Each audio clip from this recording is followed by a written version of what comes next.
Hello and welcome to my watch along of Summerslam 2015. It's been 5 years today since this event, and tonight is Summerslam 2020. It just happens to have fallen on the same date, 5 years apart. I like my 5 year anniversaries. I like numbers that divide by 5. Here we are.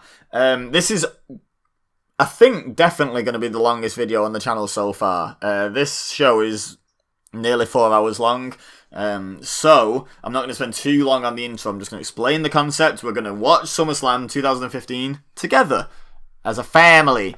We're gonna watch together. So you need to fire up your WWE network. Easy for me to say. Get to SummerSlam 2015 and then pause it at 000000. So pause this video. Go over to the WWE network. Load up that video. Load up that event. Get to the point where you're paused at 000000, and then unpause this and await further instructions. Now, I'm going to assume you've done that now, so if you haven't, do it. I'm going to assume you have. What we're going to do in a second is I'm going to do a countdown. I'm going to do 3, 2, 1, and you heard that tap? That tap is going to be me pressing play, and that means you'll actually hear the moment I press play, and be able to press play at the same time and sync it up. Also, the network tends to count up about 5 seconds before the little bar at the bottom disappears. So I'm going to count along with it so you can see if you got it right, if you're in sync with me. So, without further ado, get ready to press play. Hover over that button and press it as you hear me hit the play button. Like, literally hit it. So, without further ado, 3, 2, 1... Okay, there we go. I hit it. That was one hit. It was just going in and out. 2, 3, 4, 5, and the bar's gone off. We've got the signature, the old signature that I parody on this channel. Then, now, forever. There you go. So you should be in sync with that. Try to be, or at least as close as you want to be.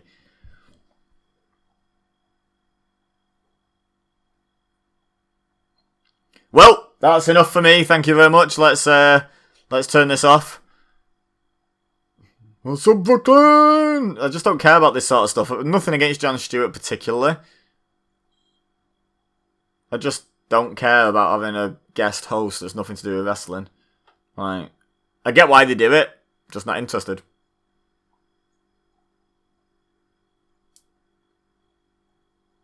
So he's going to pander to the crowd a little bit. I hate that. I know it's correct English, but I hate it and historic. Ugh. Hate it. Hate it. Why is that a rule in English? Sorry.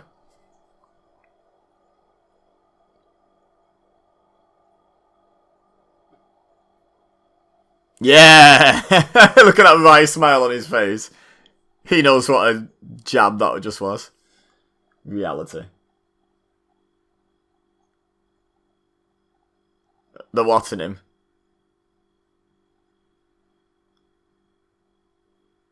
But the audience don't respect you, mate.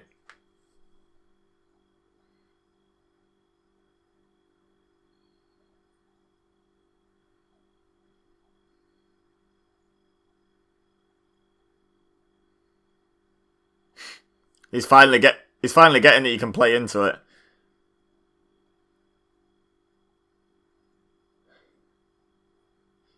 So Reigns and Sheamus getting some heat.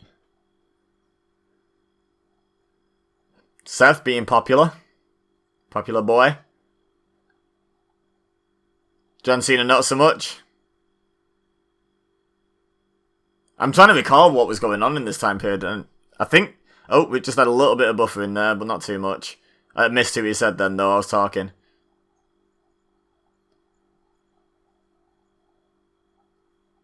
Might have been Brock Lesnar.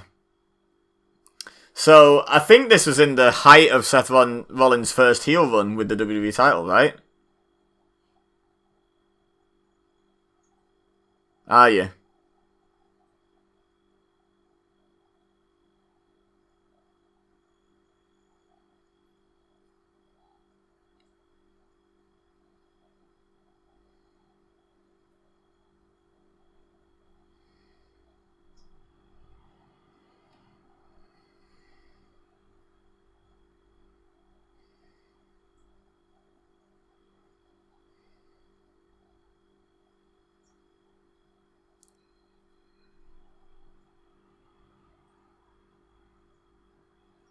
Mick Foley.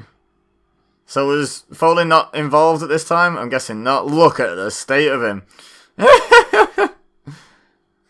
The pop that fat hobo just got. No, I love me some Mick. Don't get me wrong. Like, just it is funny, isn't it? Like the image that people that don't watch wrestling have of wrestlers in their head is like Hulk Hogan. You know, I imagine a modern day one in their head would look a bit like Randy Orton. Like, you could picture that, you know. But then they tune into their first ever wrestling show and they get told, oh, we're going to see a Hall of Famer. Okay, this guy should be impressive. And yeah, he's picking his teeth. Just a fat hobo in joggers picking his teeth. And they'll be like, what? Why is this guy so popular? You know, like, we get why he's so popular, us wrestling fans, but imagine not being a wrestling fan for a second.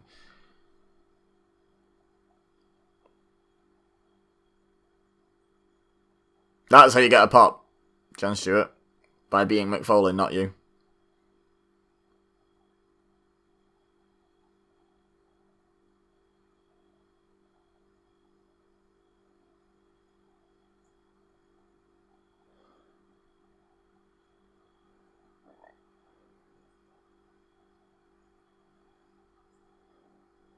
Ba-dum-bum-tsh.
A 100 feet.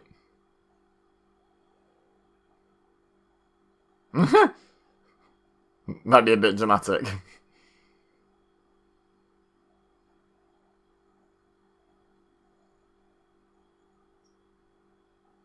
Painful. Oh yeah, that too.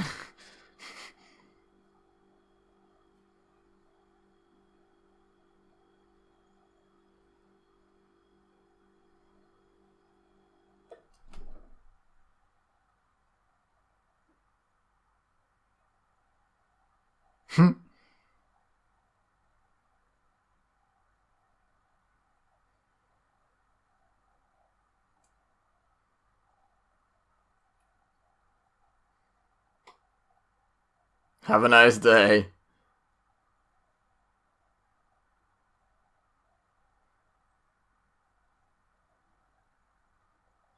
Okay, pointless opening segment. Kind of fun to get Mick on the show, I guess. Bit of fun. Mick Foley's always a pleasure.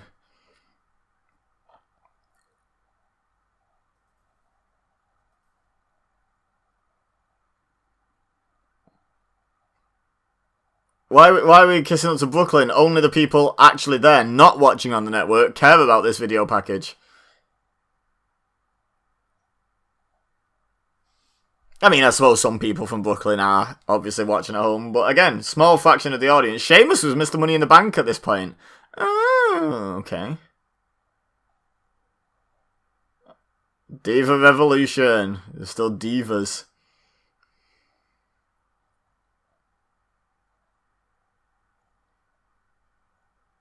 Yep, Rollins with his WB title.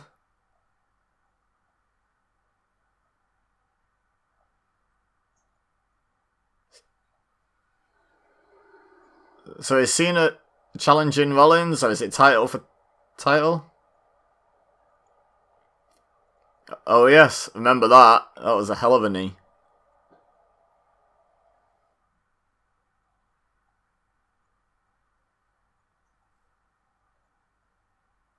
Okay, so it's Definitely for the WWE title. Okay, so yeah, it's the winner-take-all match. Well, I know the result of this. I remember that.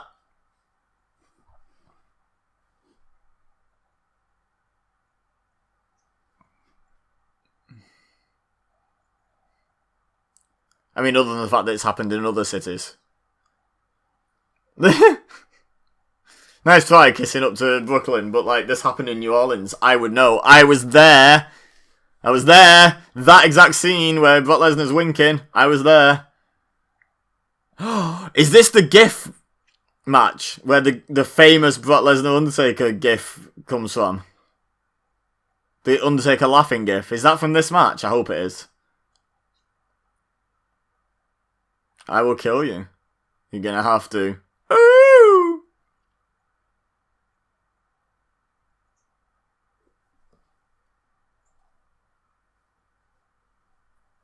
Rest in pieces, says Mr. Heyman. These video packages. One thing I've noticed from doing these watch-alongs of historic events. These video packages are great. The first time. You know, I'm looking forward to tonight's video package, for example. WWE do great video packages. The only problem is, we're like 10 minutes into the show now, and it hasn't started. Okay, we had a pointless promo, but we had a pointless promo followed by a video package. And I just want to get into the matches, you know, and remember that. Like, the second time round, the video packages are of very little interest unless they're, like, one of the iconic ones. Let me know in the comments, by the way, what are your, like, iconic video packages? There's the obvious ones. There's the Limp Bizkit Rock Austin one. Everyone always names that one. I think the Imagine Dragons Daniel Bryan one from WrestleMania 30 is that level as well. But what are some others? What are some video packages that you've really enjoyed from WWE? Let me know. Now, they really stand out. 702. Those two important. Dabble is a what? Is a thing to open a door with? What? What a sign. That had to be a British fan that's travelled. Do Americans use that word? I don't think they do. Orton. The current best heel in the world. I'm guessing he was face here.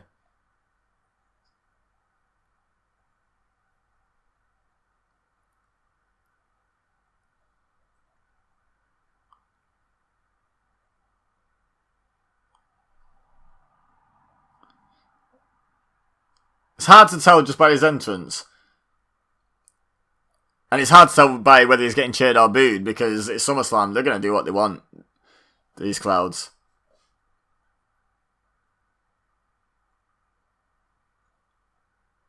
Ah, Brooklyn, New York. I love that. I love English words just thrown into foreign speak. I think it's great.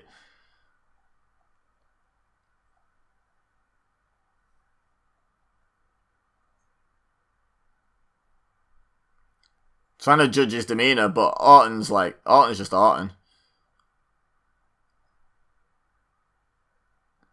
That's a big pop. And a young sounding pop. I think Orton's face. The kids give it away. The kids don't go against the grain. Ooh. I think if Sheamus is Money in the Bank and he's got his stupid Mohican, you look stupid, clap, clap, clap, clap, clap, he's definitely heel. I don't think it was face at all with that mohawk. I mean, technically, the first minute of him being back on TV with that mohawk. Yeah, definitely heel. So Orton's face, Sheamus is heel.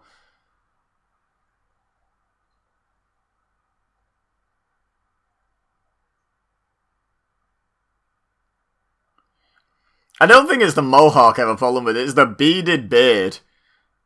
It's like... What's it with that, as Hurricane Holmes would say? Yeah, Orton's definitely face then.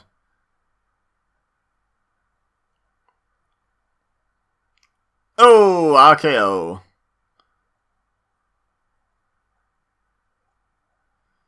Sheamus. A naughty boy. Not on my watch. My main rival could be WWE Champion while I am Mr. Money in the Bank. But can't be having that. Or were they not rivals before this? Maybe that was the start of the feud. I hate how long cash-ins take. Right, ring the bell, ref. He asked you to.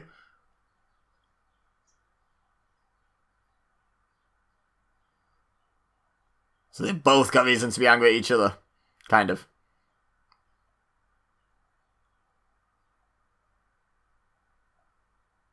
Look after that.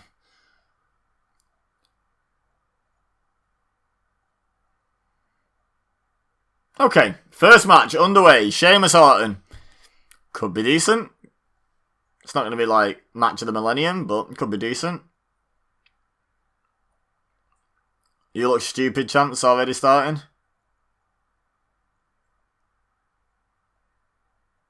Oh!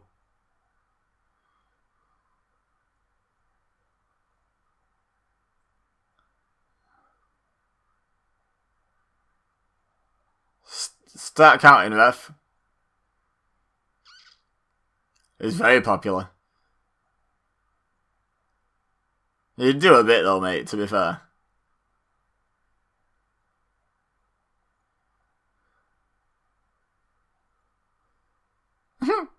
It's a bold assumption.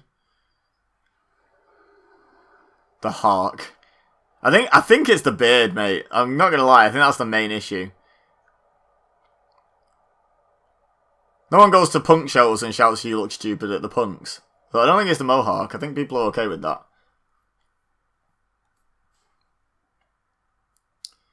So I had a thought, but then Sheamus interrupted it, and I can't think what it was now.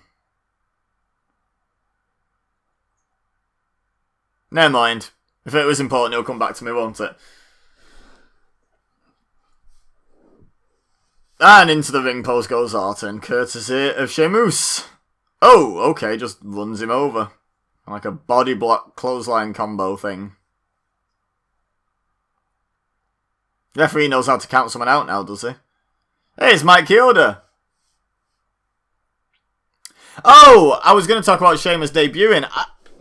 Was I there? I feel like I was there for that.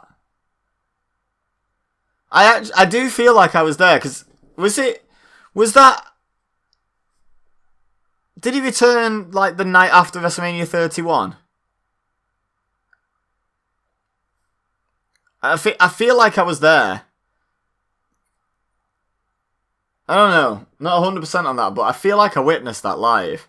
He got cheered, you know, ooh, Sheamus is back. And then, I think he even came back with his old music, so he'd get the pop for his music. And then the next time he came out, he'd changed his music.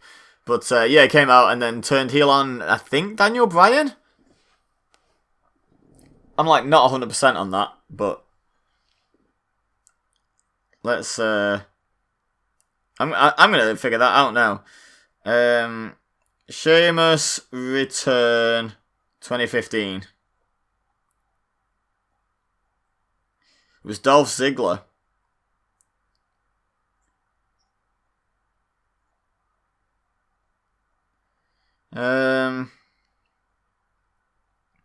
Let's try and find the date. Yeah, on Raw, one day after WrestleMania. Yeah, I was right. The day after WrestleMania 2015. Yeah, I was there. I had a visual in my head of, you know, not a TV view of it, of a real life view. But I was doubting myself a little bit. But yeah, now I've checked it. Yeah, I was definitely there. He attacked Dolph Ziggler, not Daniel Bryan. Okay. I forget that Dolph Ziggler sometimes has been face in his career. I mean, aside from the obvious time when it was his big cash-in. Anyway, what's been happening in the match? Let me know in the comments if what like wrestling shows you've been to, especially WWE ones, but just anything in general. Tell me about your experiences going to wrestling shows. Good, bad, ugly, indifferent. I've been to quite a few UK indie shows. I've been to an NXT UK takeover, the second Blackpool one this year, and I've been to 3 WrestleManias, and obviously the takeovers and Raws and SmackDowns associated with those. Yeah, so I've been to a few, been to my fair share. But yeah, let me know what you've been to and what the experience was like. Curious, that can be a talking point in the comments, can't it? Okay, we're doing dueling European uppercuts, but Randy Orton's getting the better of it, obviously, the American being a better European uppercutter than the European. The man from Ireland. Oh, back elbow, that'll slow Orton down, though. Orton feels so wasted as a face. Like, so wasted. Like, he's likeable enough when he's playing face, but... Oh, he's so good as a heel. Like, why'd you ever turn this man face? I mean, for a bit of variety, I guess, but, like... We've got an Olay chant going on for some reason. I don't understand what... I mean, okay, I've been distracted looking stuff up on my phone, but I don't understand what the fans' problem is with this match already. Like, this is... I don't miss this era of fans. Like, I hope the fans are a bit more appreciative when this all comes back and they can be in the arena. Excuse me, be in the arena again. I hope there's just a little bit less of this trying to hijack the show. I'm more just enjoying the show. Like, why are you buying a ticket to a show that you're not going to enjoy? Like, it's not like WWE is running at a certain standard and then suddenly this match is just obscenely substandard for WWE. You know, like, it's not. It's fine. It's absolutely fine. You know, that's my problem with it. It's just don't buy a ticket if you're not going to enjoy yourself. Whatever, you know. Fans can be... I mean, wrestling is one of the worst fan groups. It's like up there with Rick and Morty fans. Oh! It's in a bit, Sheamus! You have to do a big over-the-top rope bump to get the fans on board. But yeah, like, you know, I just think, like, go to a show, cheer the good guys, boo the bad guys, maybe cheer your favourite bad guy. Although I will say, one of the best experiences I've had live was booing and swearing at and all sorts at Ciampa at TakeOver New Orleans the night before WrestleMania 34. I love Ciampa. I have a feeling most people in that arena love Ciampa, but he was such a good heel. It was like, no, we ain't cheering you, boy. Like, you deserve to be booed. You deserve your theme music to be us swearing at you repeatedly.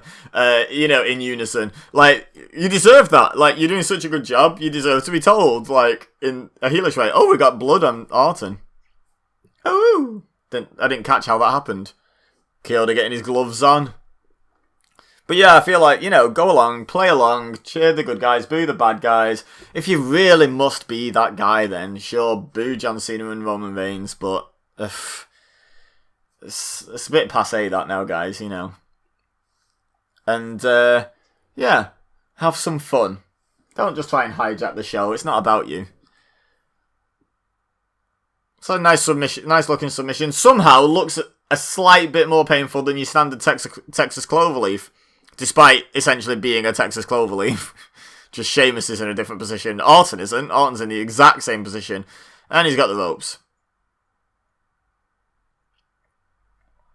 What busted Randy open? Can we see a replay of that, please? Orton kicks Sheamus off. Whoa! Dodges the brogue kick. Power slam!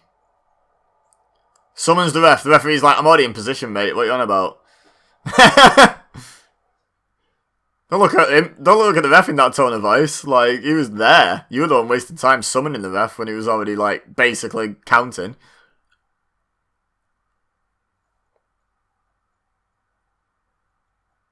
I mean, he's not bleeding that much, let's be honest.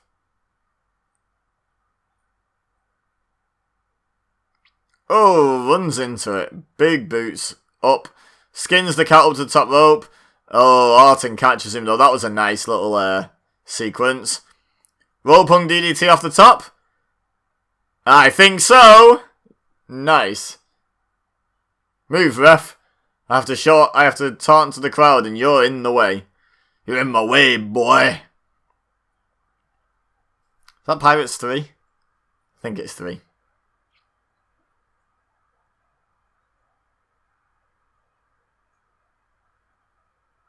Here we go. Fans chanting at RKO. Playing along, see? It's not so difficult, is it? Not so difficult to just play along. Yeah, boo the bad guys. See, now the crowd's getting into it. They've won him over. Professionals. Oh, he's going to do his little chest beats, isn't he? Oh, needs the back. Nice. Hey, Orton, just hold the top rope for a minute, would you, so I can hit you in the chest. Oh! Oh! Oh, nice touch. Oh! Orton's like, no, sir, you did not punch me in the side of the head. I like that. Sheamus objecting to the fans chanting along with him, like, no, you can get stuffed. Oh, there it is. Sheamus shuffles over to the ropes, though. Oh, no, he rolls out. I was going to say we're about to see a rope break, but no, he rolled out. Okay.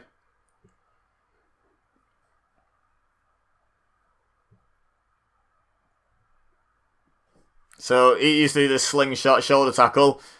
Good catch by Orton. He had to get in position fast. You see, watch how fast Orton moves there. Oh, he was kind of off shot on that one.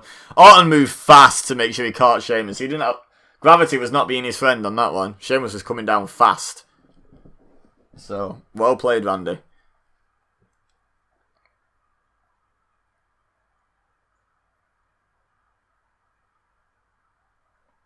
So, roll Sheamus back in. Oh, he's obviously going to kick out now. He's not even going for the pin, is he?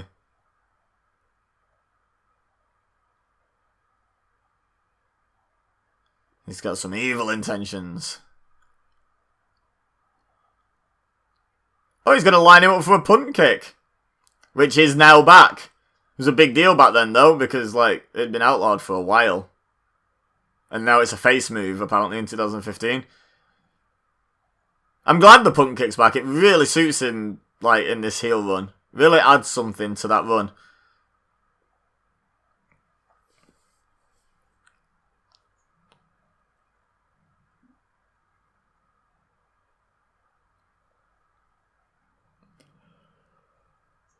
Oh, you fell over. Oh, I wasn't going to comment then because I was yawning. Like, coming off a night shift when I record this, guys, so apologies if I yawn a bit.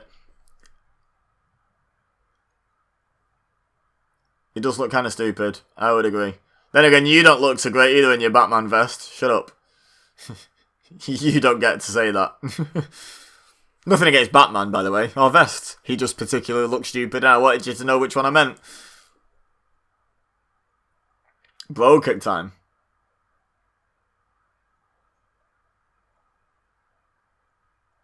Whoosh. Nope.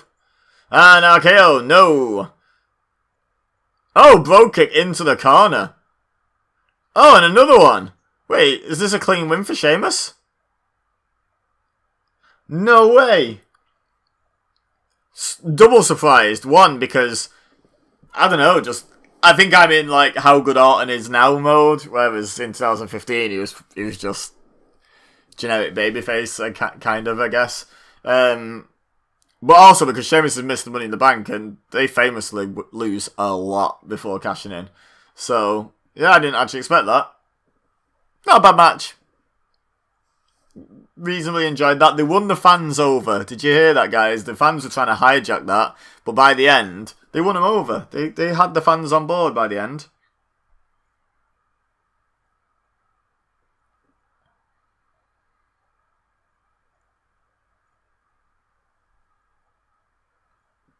Good finish. Took 2 row kicks to finish Orton. That second one looked really good. Like a good contact.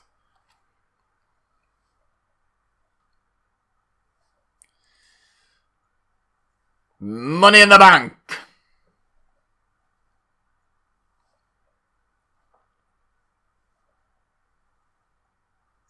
Do you reckon they might be sponsored by Mountain Dew, guys?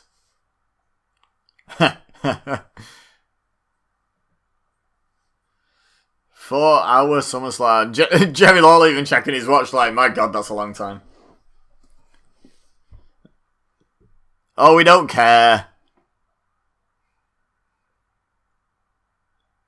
Jake Wiener?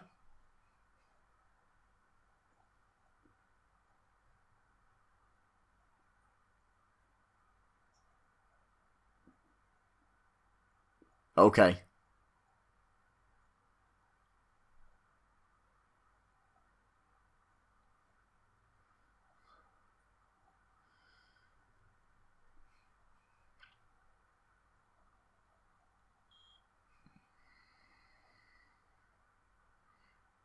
It's a cool experience, but I don't care.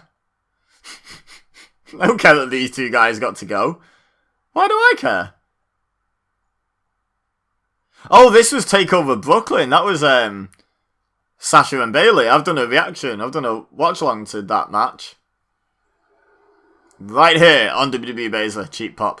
There they are. Hey, guess what? No one cares. People booing him. That's funny. Jake and Josh. Not as good as Drake and Josh. Josh and Drake. Whatever. Yes.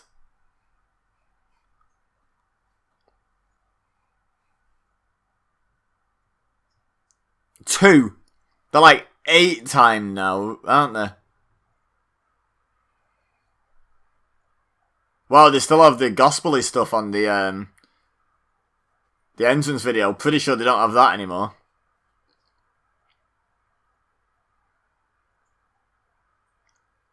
Were they face or heel? I know they were popular.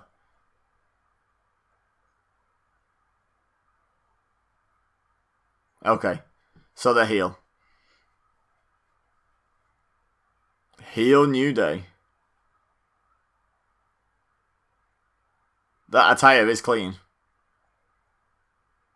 It's real nice attire.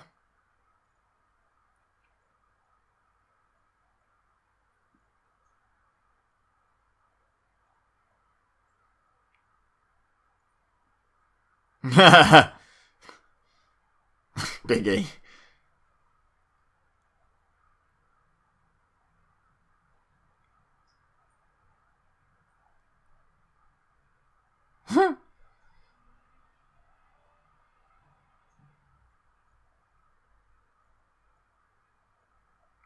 Easy heat. Cheap heat. But heat all the same. Is that Brandy Rhodes? That is Brandy Rhodes ring announcing. Oh yeah.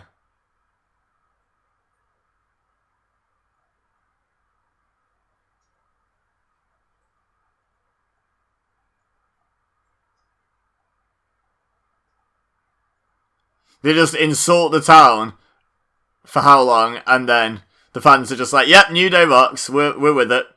We're on board. Lucha Dragons. So is this Sin Cara and Kalisto? I think it was, yeah. 4-way. I haven't looked up before the show what this what the card is or anything, so boing. Cool entrance. People getting into it. Fair enough. I'm into Brandy Rhodes being the Eden Styles was the name of this. I'm into her being the ring announcer, to be honest.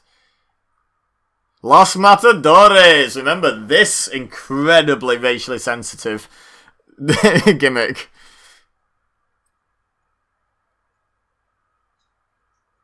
El Torito.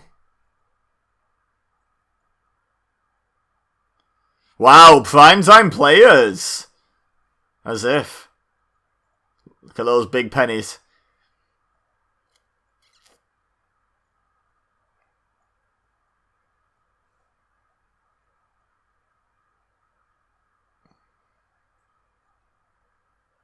"64 whole days. Wow. It's a long reign with the tag titles. The WWE don't respect those things. The tag team is back. What a great shirt. What a great slogan. What a great shirt. Just the words primetime players on the front and the tag team is back on the back. Whew. Shoddy merch. I love Squared Ref. He's one of my favourite refs. He has such a square head.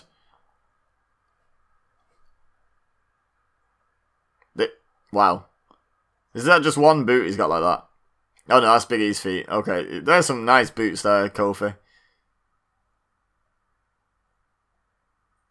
Not like the Jackson 5, there's just 3 of them. Eminem. Eminem and Eminem. Kofi just tagged himself in against Big E. Oh, that's class. That's class. I like that.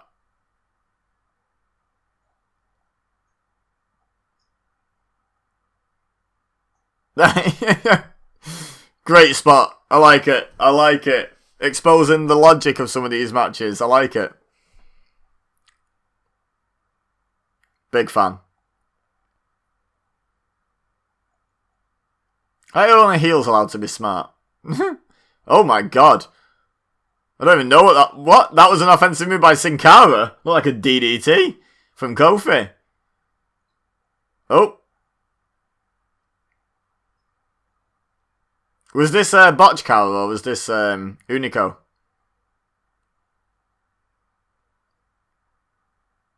Monkey Flip 450. Nice. That was cool. Good double team. Just gonna mosey on over here.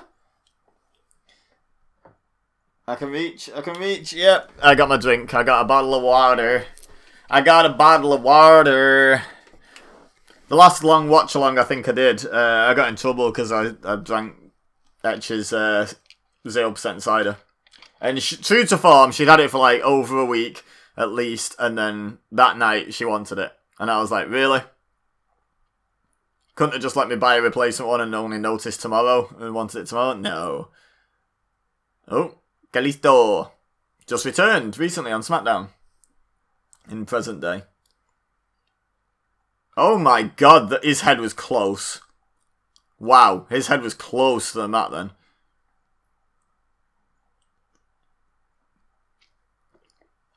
He's got lots of days off now.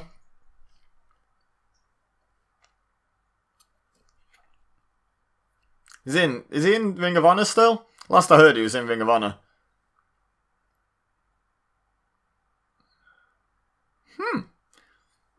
Kalisto's good. Let him do some stuff, man.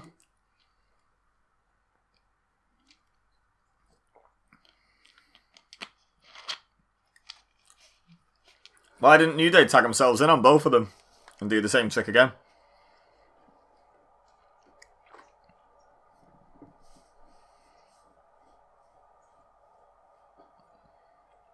New Day lost to primetime players. Well, what a difference 5 years makes. Kofi's now a former WWE champion. They're 8-time champions instead of just 1 time. And Titus O'Neil is never used. And Darren Young is gone. What a difference 5 years makes, eh? Kofi off the ropes. Darren Young dodges. Oh, spinning forearm. Oh, good. Yeah, okay. Looks a bit contrived, but yeah, overall, good little spot. Xavier getting in his face on the floor. Why was he already lying down, though? One of the Matadors.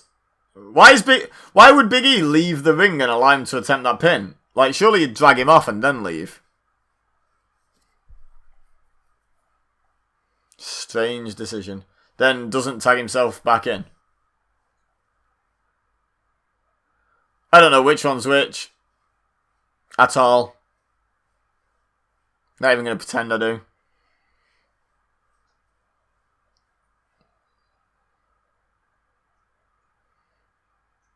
Los Matadores. Nice double suplex to Darren Young. Then some awkwardness followed by a pin. Kofi tags himself in.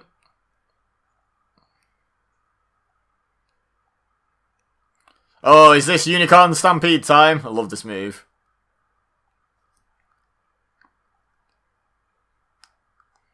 Xavier Woods shouting on the outside. A lot.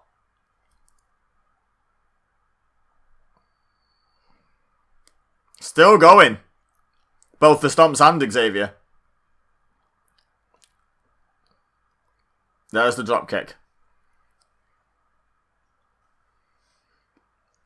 Goes for the pin. Titus was so concerned he got 3/4 of the way into the ring.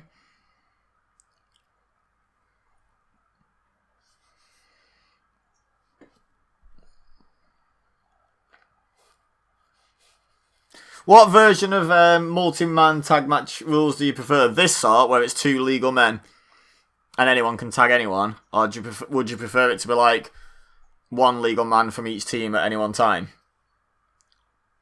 I think I sort of prefer it this way, actually. It allows for some fun, like New Day had at the start, but it also just allows for sort of better isolation from the tag. Like, it'd be harder to do this as if it was like a fatal four-way going on in the ring. Do you know what I mean? Like, it'd be harder to isolate them from the partner. I don't think they've ever done it with a fatal four-way where they've had all four teams have a legal man at all times. I know they've done it on triple threat tag matches, but I don't think they've ever done it on fatal four-ways.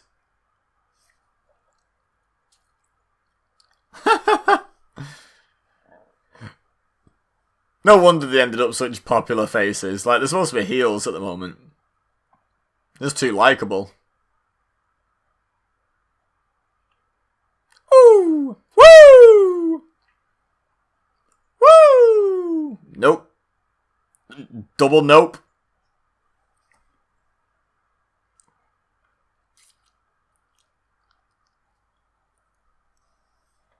Tricep me.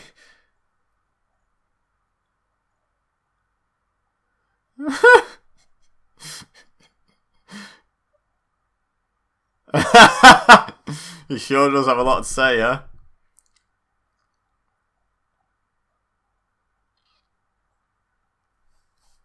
In a very entertaining way right now. Brilliant.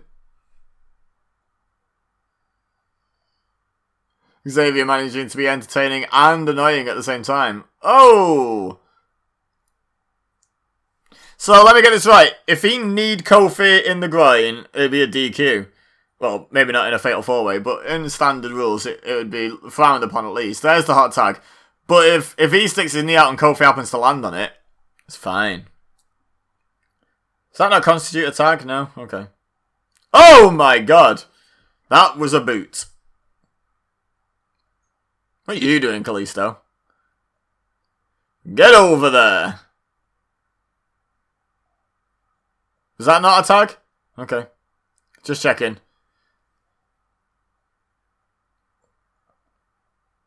I mean, yeah, Titus is really going in here.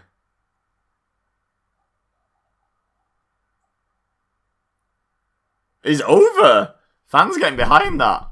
Doing the ooh, ooh, ooh.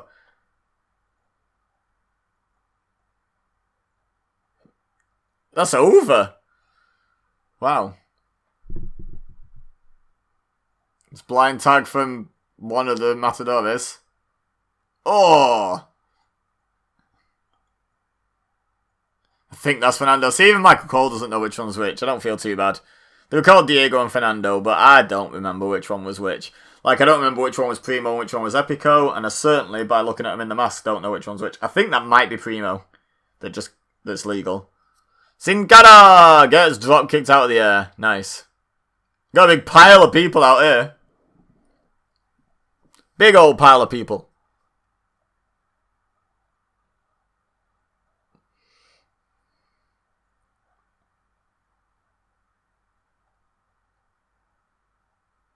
So is that man. That man is legal. Whee! You fell over. Uh-oh. Oh my god, okay. None of that, lad. None of that. Oh. Oh ho ho! Splat.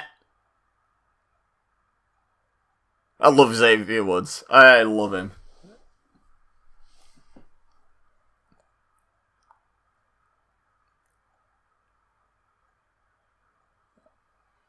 Well, timing on that wasn't amazing, but, you know. Hey, there's... Oh, how Big E used to land that rough. Look at the pile of people on the outside. Again.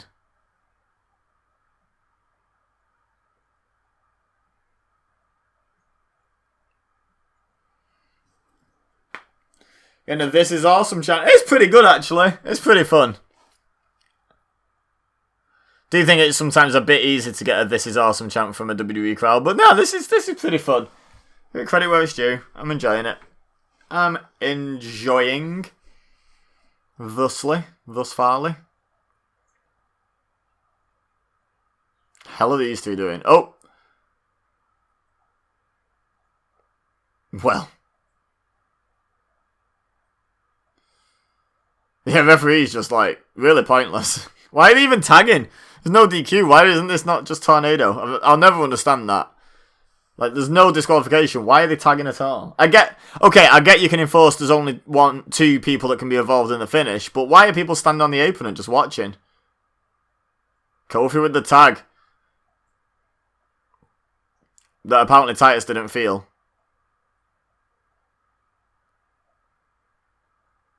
Wait, who did Kofi tag? I thought he tagged Titus.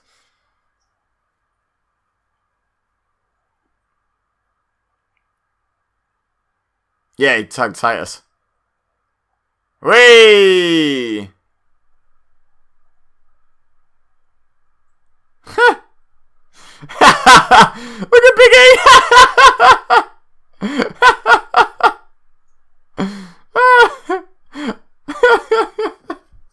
I absolutely love the New Day. Can't even tell a lie. I love the New Day.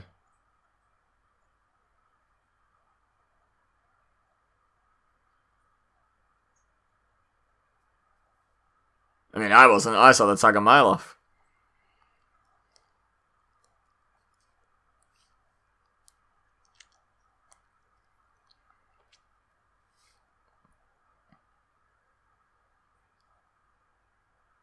How does he not know? You got tagged, mate.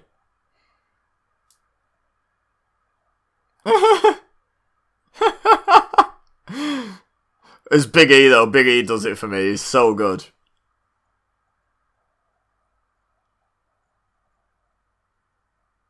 Yep, can we just have that for the next, 3 hours and a bit? Well, a bit less than 3 hours. Let's have a look. Yeah, a little less than 3 hours. Can we just have New Day celebrating for 3 hours? That'd be fine. Neville! Hello, Pac.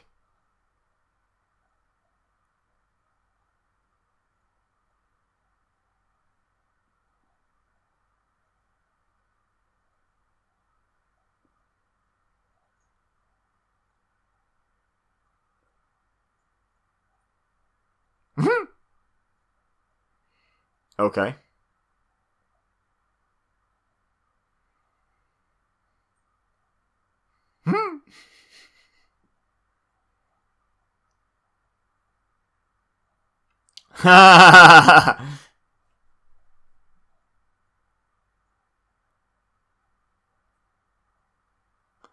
I like that line. Don't make it out to him, just sign it. That's funny. That's going on eBay.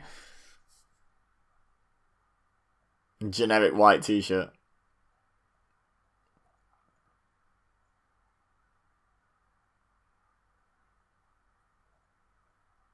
Oh god, not this.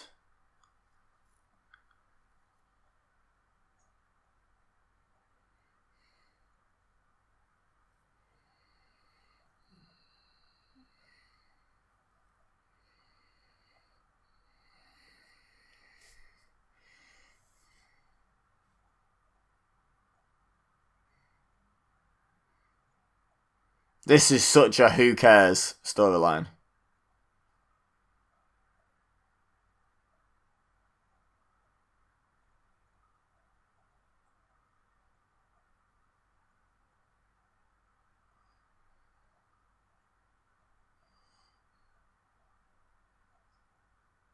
Terribly.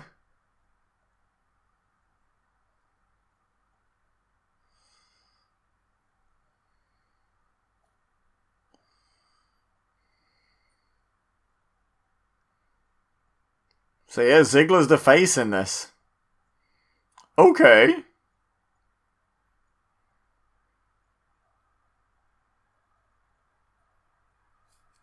Definitely the heel. Was that meant to be a super kick? Okay, cool. Cool story, Lana. Hopefully the fact that they've now paired her up with Natalya means she finally learns to wrestle. Probably not, though.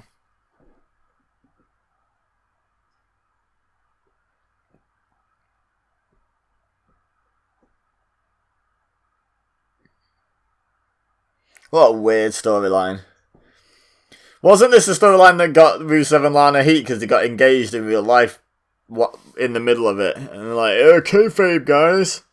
It's like, mate, it's 2015. Chill.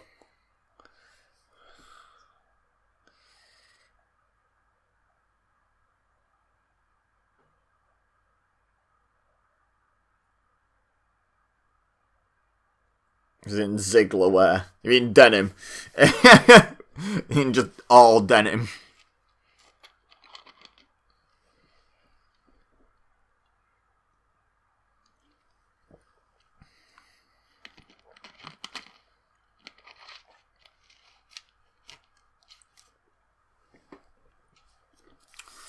So this could be a fun match. Don't care at all about the storyline. I remember this atrocious storyline.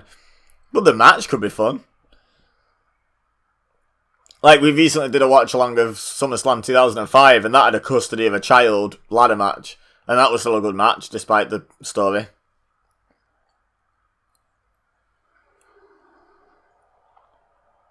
How to get heat. Bring any other flag with you.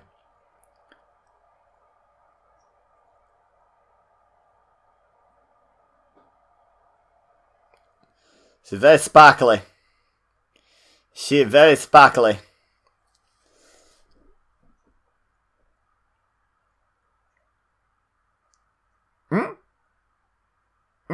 What a threat. Oh god, please no. We don't need that again. That poor attempt at a camel clutch again.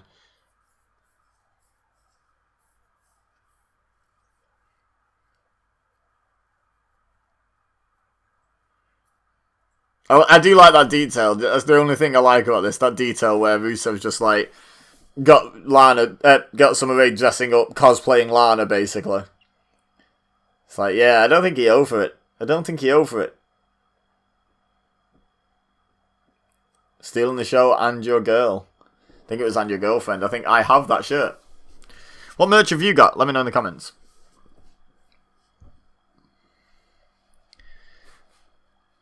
Headbutt. Okay. One way to start it.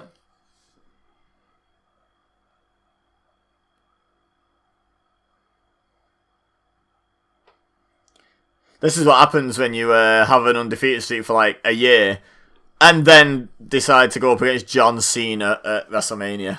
And then your career becomes this by SummerSlam.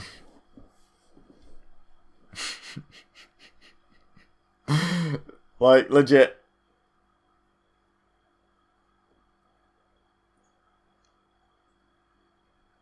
And you missed. And Ziggler done half oversell. Again, throwback to the SummerSlam 2005 watch along. Ziggler's normal selling looks like Shawn Michaels selling in that match with Hogan.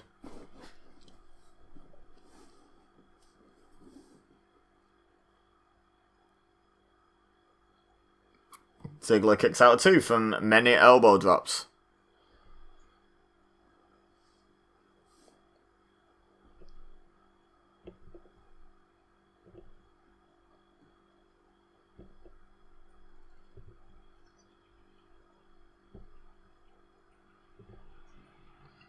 The US title? Oh, okay.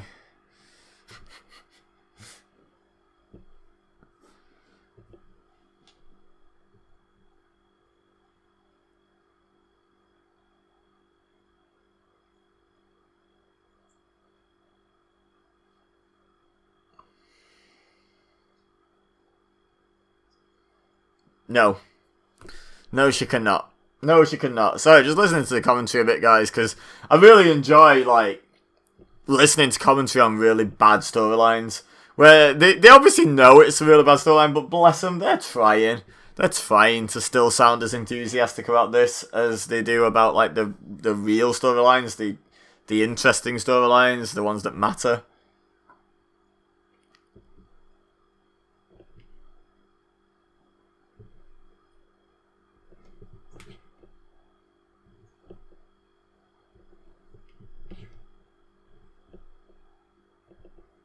It's got a point.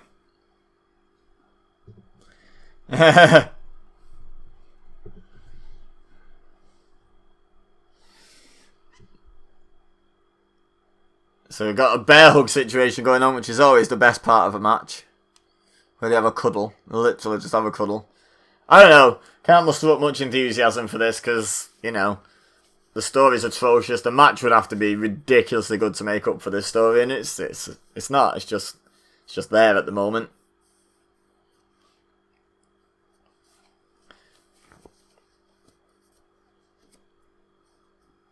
There's another headbutt from Dolph. I feel like that was a thing that he introduced to his repertoire in the ladder match at WrestleMania 31.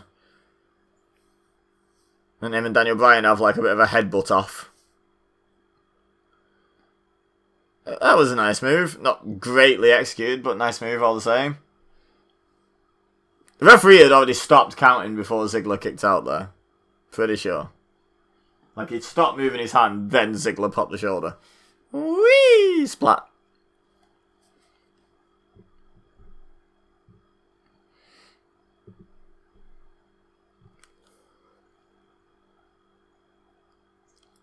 Well, this is Dolph's first match back since being out.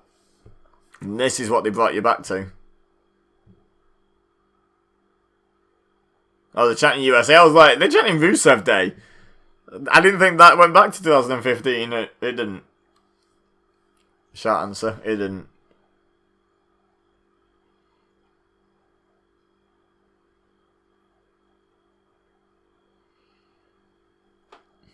See, actually not. They've done one of those matches where the bigger man doesn't leave his feet.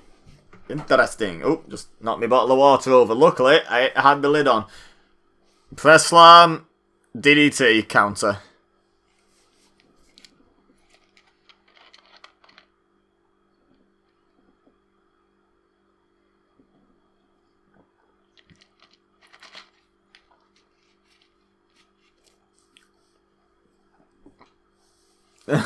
I'm loving the Rusev cell of just sitting there dazed. It's pretty good. Even Lana's like, yeah, let's go Ziggler. Let's try and look as invested as possible in this, but what is this? Fists up. We all know that in a slugfest Ziggler would win because the crowd want him to. Oh! Nice clothesline. And another one. Splash. And a neck breaker. Fans kind of getting behind this. As I said, if you're going to pay and go, you might as well play along. Tops the elbow. Gets a one and a bit. Shows some of it. You're literally here because you look the most like Lana out of any of them. Out of any of the women on the roster, you look the closest to Lana. That is the reason. Spinning wheel kick by Rusev.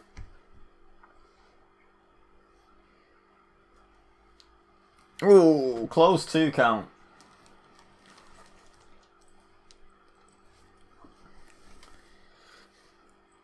I mean, you come to expect it when he's been doing it for a year, King, to be fair. You don't expect athleticism like that. You kind of do at this stage. Kind of do right now.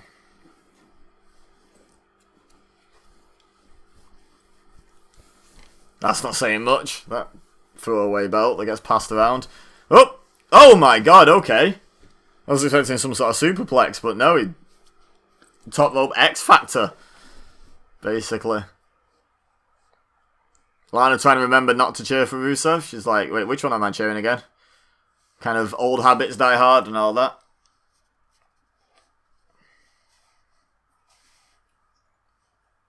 Up, up. And slam down.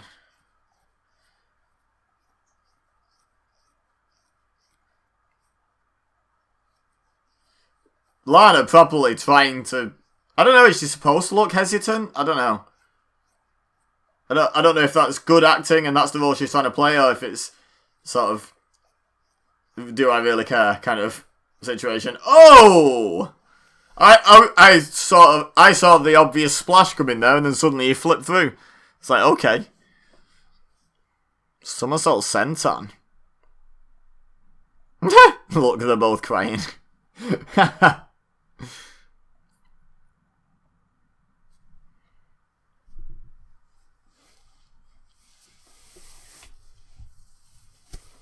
So, interesting match here, because Ziggler's had his cult following at this point. I think he's going to have one more big push with the fans, and then they're just going to give up with him. And Rusev is yet to have his Rusev Day. Big push with the fans. But both have been mega over with the fans, and it's just not been converted. So they got that in common. It's not been converted into the sort of success you would expect from that sort of popularity. Oh! Roll up! And he kicks out. Goes for a roundhouse. Ziggler ducks it. Sleeper. Rusev's face. Again, Lana trying to look happy about this. Trying her best, bless her. He's got the ropes. How does that not force a break? Like, once he's reached the ropes, yeah, I agree, JBL. No, breaking it. Like, yeah, once you've reached the ropes, even if you then pull them away, they've still reached the ropes. They've escaped the submission. You have to make them let go. Surely. I don't know, is that the rules? I mean, who cares? Like, is WWE's answer, I'm guessing. But, like, in my mind, there should be a consistent rule set. There's a Faymaster anyway. 1, 2, and kick out. Yep.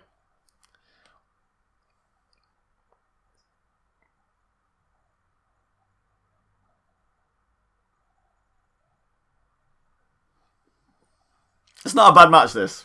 It's just a bad storyline. Makes it hard to take the match seriously. But it's not a bad match. Not in the slightest.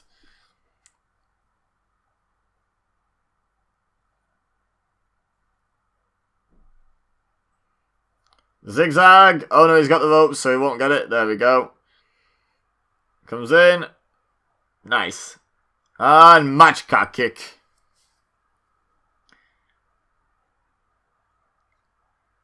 You're Rusev. Who are you shouting to? There we go.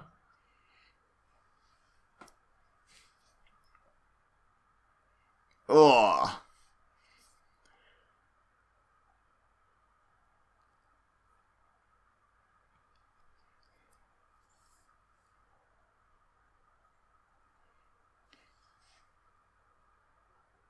Just saying get up. Okay.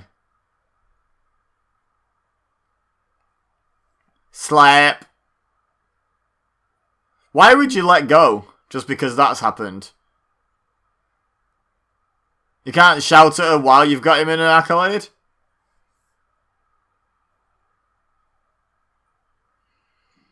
What a silly spot. Is that a Lana chant? That might be the only time that's ever happened. That might be the only time that's ever happened.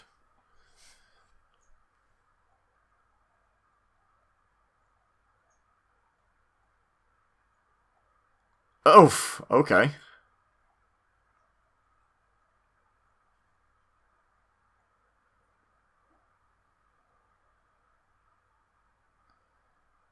Which means he doesn't realise it's only up to 5. Super kick by Ziggler. Oh, up to 8.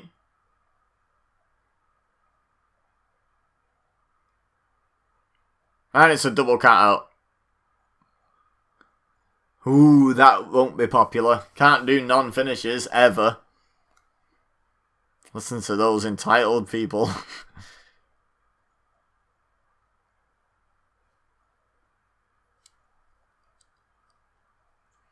A double count out. Who'd have thunk it? Why are they booing? I mean, do you really care that much? Like, did anyone there booing really care who won this match? Stupid storyline.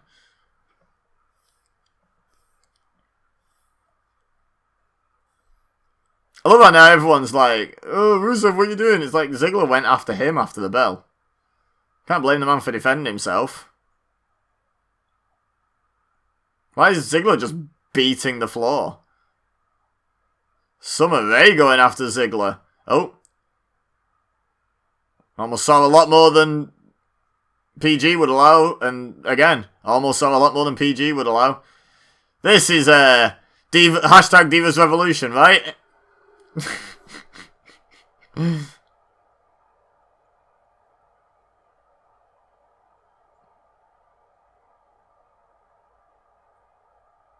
So Ziggler pulls Lana off Summer Rae to stop them fighting, then challenges them to come back and fight. That makes sense. That makes sense. Well done, Ziggles. I feel like when it's been a draw, they should play both theme musics and just see what it sounds like.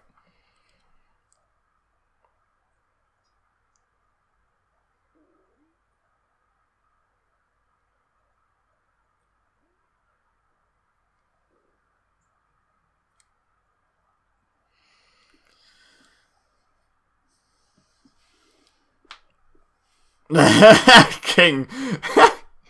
Can take the King out the Attitude Era, but you can't take the Attitude Era out the King, can you?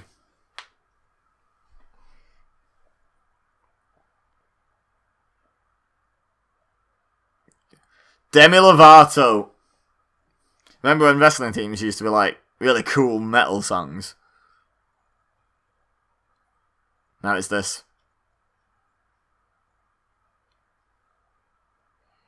Stephen Amell and Neville versus Stardust and King Barrett. Oh my god, Stardust.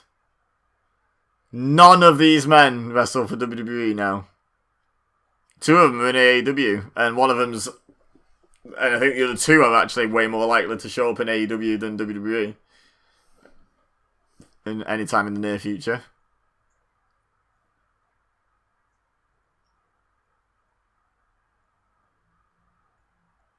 I thought you said something else then. I totally misheard that. What? Wow.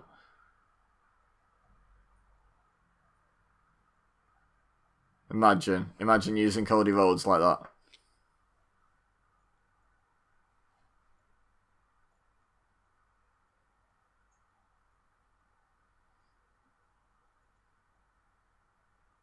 Fall.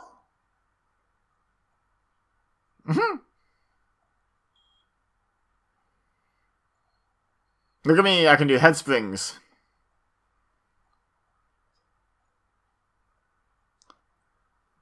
Okay.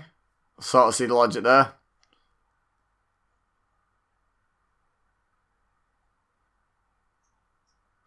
Ooh, he pushed him. You have failed this city. Nice.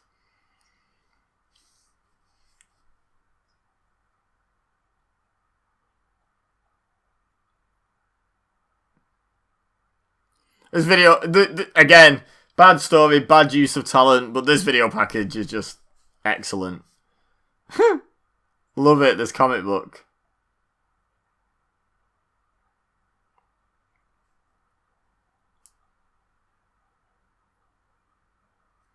It's not though, is it? That never took off.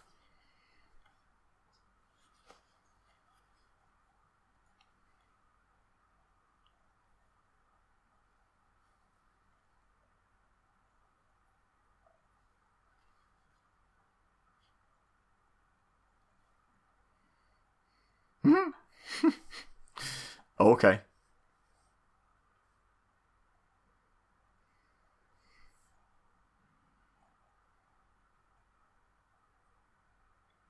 That's such a cool, like, match graphic card.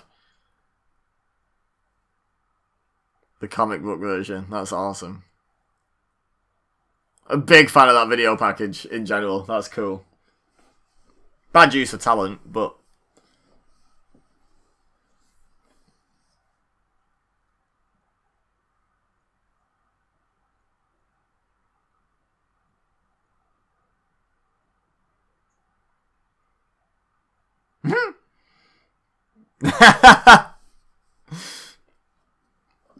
I mean, part of me thinks playing a gimmick like this must be kind of fun.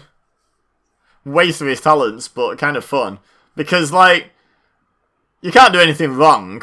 No matter how outlandish and ridiculous the thing you do is, it's just going to be, like, perfectly suitable, isn't it? You know what I mean? Like, Cody could just do whatever he wanted. Wait, was Brandy announcing this match? That's fun. Are they together at this point? I assume they were.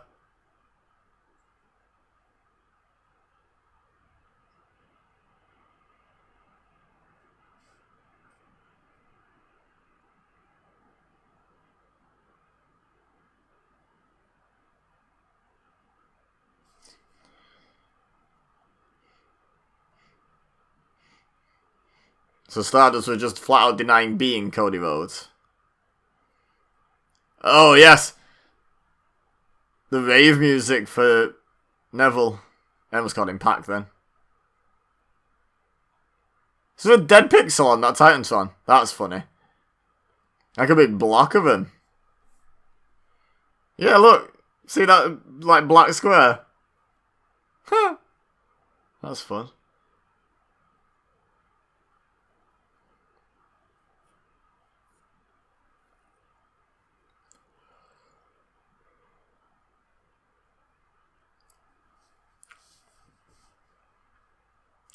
Shake hands.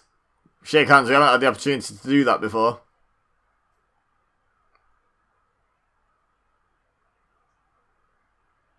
Stardust chilling. Like, I imagine Cody had so much fun. Oh my god, I keep kicking my drink over. I imagine Cody had so much fun in this era. Like, it was probably on this weird line between, like, highly frustrated and just having a lot of fun at the same time.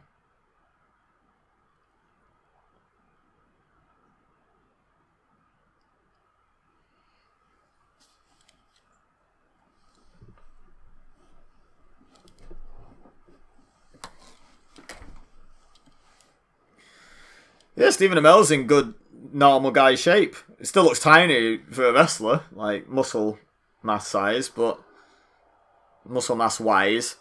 But yeah, good shape for a normal guy.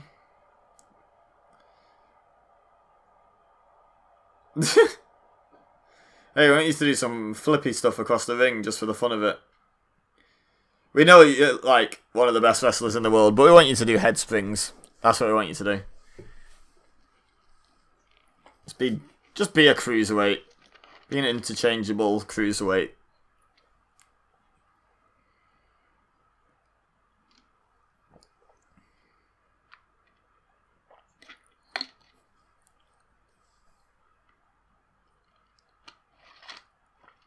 I want him.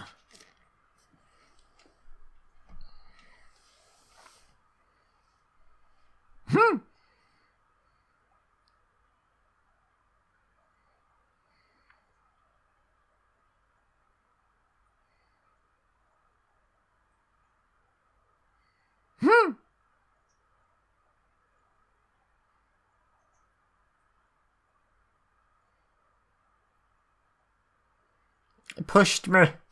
She pushed me.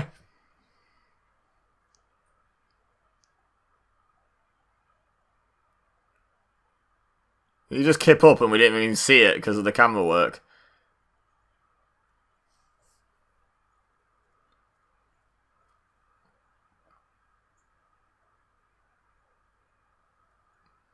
I feel like this year's SummerSlam is shaping up to be better than this one that we're watching right now. There it is. There's the kip up, and there's the really lame looking little kick. Like a toddler kicking someone, that.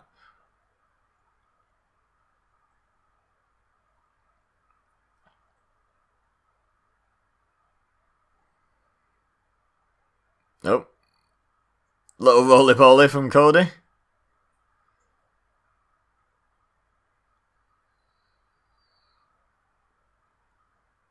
Oliver. That's the Green Arrow's real name in character, isn't it? They mentioned it in the video package, but I've already forgot.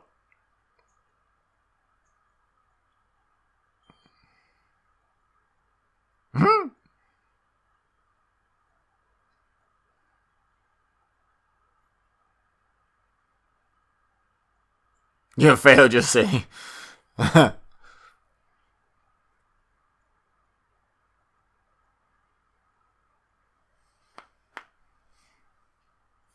Tag.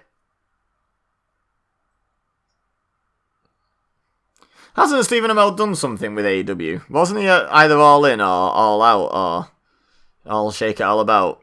I'm sure he was at some show. Didn't he have a match with, like... Was it Stephen Amell who had a match with Christopher Daniels? Am I thinking of the right person?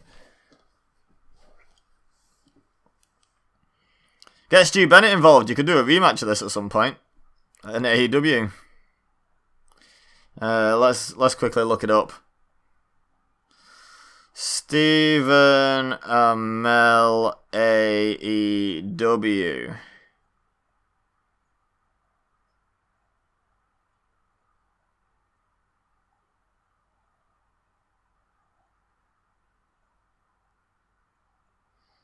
And Cody's entourage.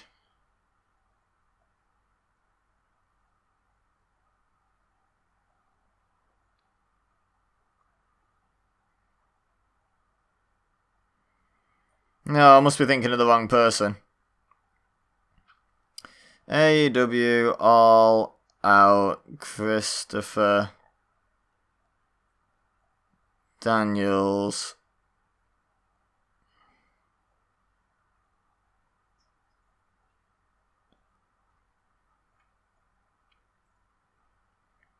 So it's All Out the right show. Yeah, I know there's a tag match going on, guys, but I'm curious now.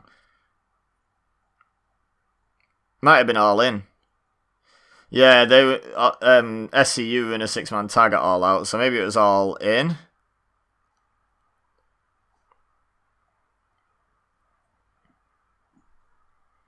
I'm sure Daniels had a celebrity match. Yeah, Stephen Amell. Why is that not come up when you Google Stephen Amell AEW? I know it wasn't branded as AEW at the time, but people know what you mean.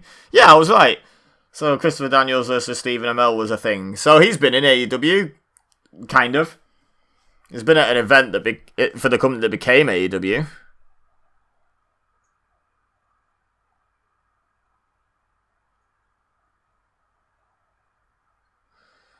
So that's Cody, Amell, and Neville / Pac that are linked to AEW. Yeah, sign Stu Bennett and do this tag match again just to mock WWE.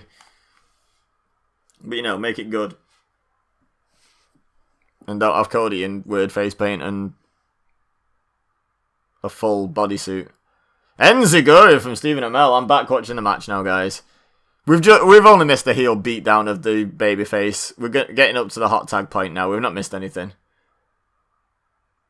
Grab your tag rope, you cheating scumbag, Neville. Forgot gravity. Like, oh yeah, I forgot that. He fell over and was like, oh yeah, I forgot that was a thing. Drop kick to the Stardust. Here we go. Under the clothesline. Slides through. Kick to the gut. Kick to the face. Kick to the gut. Running single leg drop kick to the side of the head.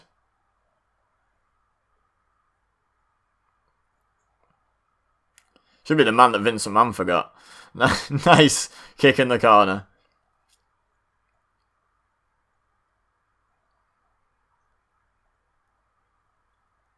Nice. Is that a Phoenix Splash? I think that's called.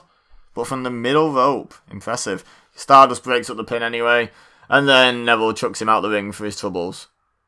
And then low bridges Wade Barrett out the ring. I think we've got something big coming here.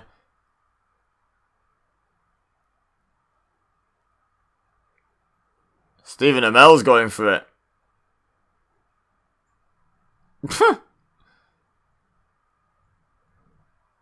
What's happened to his back?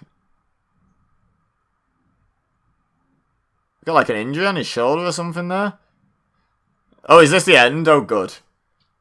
We can't see the end of the match. I'm okay with that. The red arrow, so nice, or the black arrow. So nice. He does it. He does it just so incredibly well. Wow, those white teeth though. Has he got a mouth guard in?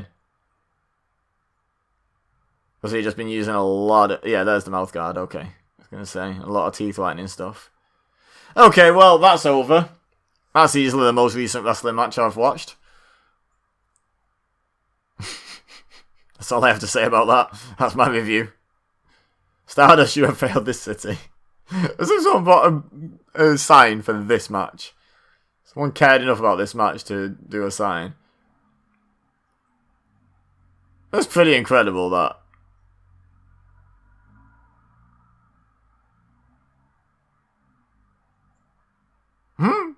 He was like, not sure about that, was he? He was like, well, I'm going to have to do it now, I'm up here. What's to do with his shoulder? Was he injured or something? Was that makeup for some reason? Like, someone let me know if you know the story behind Stephen Amell's weird looking shoulder.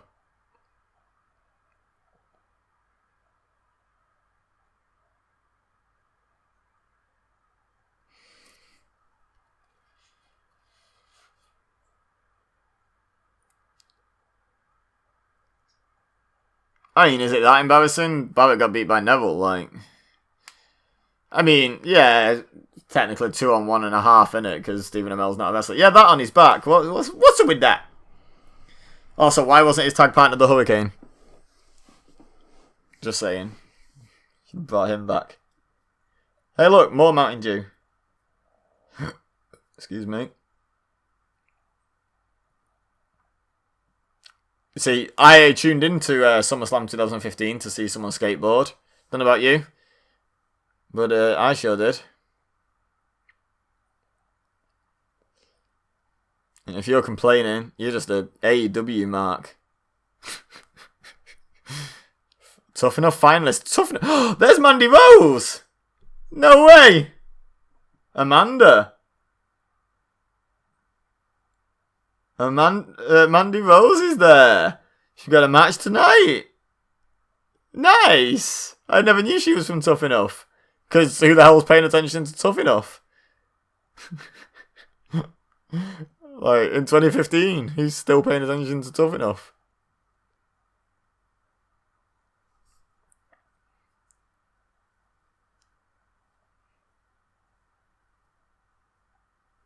Oh, good. Now we get to watch a video of all the stuff you put on for the local audience. Why do we care about this? Like, this doesn't have to be a 4-hour show. We've had skateboarding. We've had 2 segments with what's-his-face, Jon Stewart. We've had this nonsense. We've had that Jake and Josh, whatever. We've had the Tough Enough people that no one cares about. I mean, people care about Mandy now, but back then no one cared. And that's like 5 wasted segments. Like, we're only an hour and 20 minutes in. And get rid of this nonsense off the show. Just put on a wrestling show. I know wrestling's a dirty word. I know Vince McMahon hates that word. But screw you, Vince. You do wrestling. Don't care what you say. You do wrestling. Your flag is literally W's. One of those W's has always stood for wrestling, whether you deny it now or not. Just put on a wrestling show. Don't care about this. Do your charity stuff in your own time. Don't sit here patting yourself on your back. Like, I know they want everyone to know how wonderful they are, but, you know, come on, guys.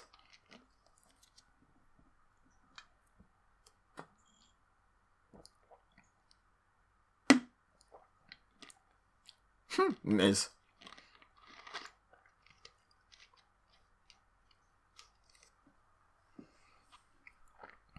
It's really nice. Like, I don't want people to take me wrong with this. It's really nice that they do this charity stuff.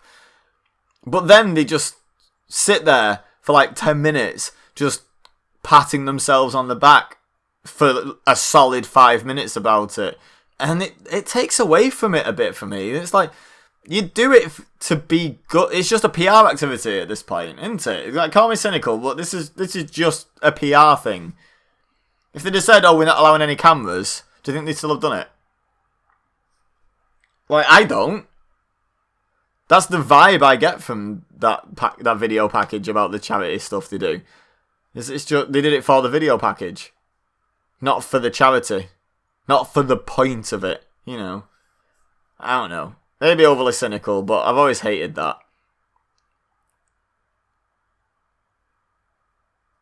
Big Show on SummerSlam. Another reason 2020 SummerSlam is better than 2015. This hasn't been like the strongest SummerSlam ever. Like, we've just watched 2005. 2020 SummerSlam is shaping up to be pretty fun. And this is just here. Intercontinental title. Big Show. Triple threat.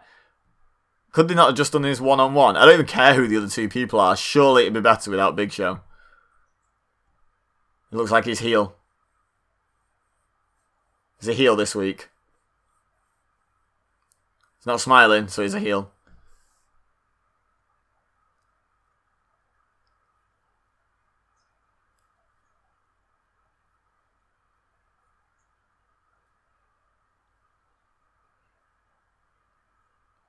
Okay, so who's Big Show putting on an instant classic with? Miz. Okay. This isn't weird, awkward face Miz, is it? Hope not. I feel like that was before the Hollywood gimmick. The A-lister.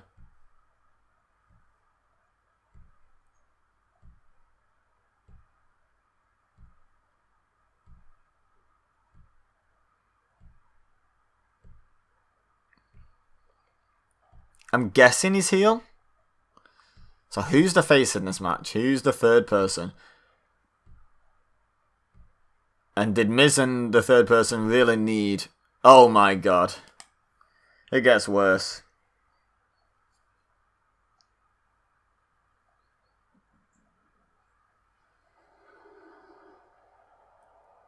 So is Ryback supposed to be the face here? Huh.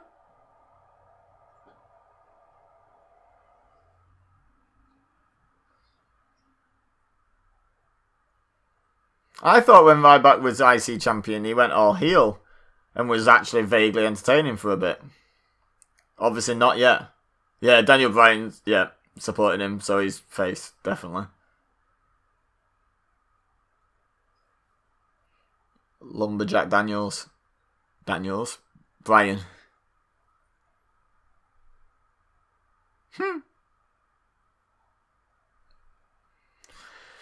Oh boy, am I looking forward to this match. The answer to that question, since it's going to be treated as not rhetorical, is no, I am not. I'm going to swivel over here.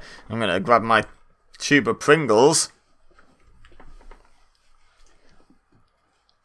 Because my mama always said... She never said this. But if you got nothing nice to say nothing at all. So I think I'll just sit here and eat Pringles for the duration of this match. Hashtag ad. Obviously sponsored by Pringles. Hashtag not really, just in case anyone thinks I'm being serious.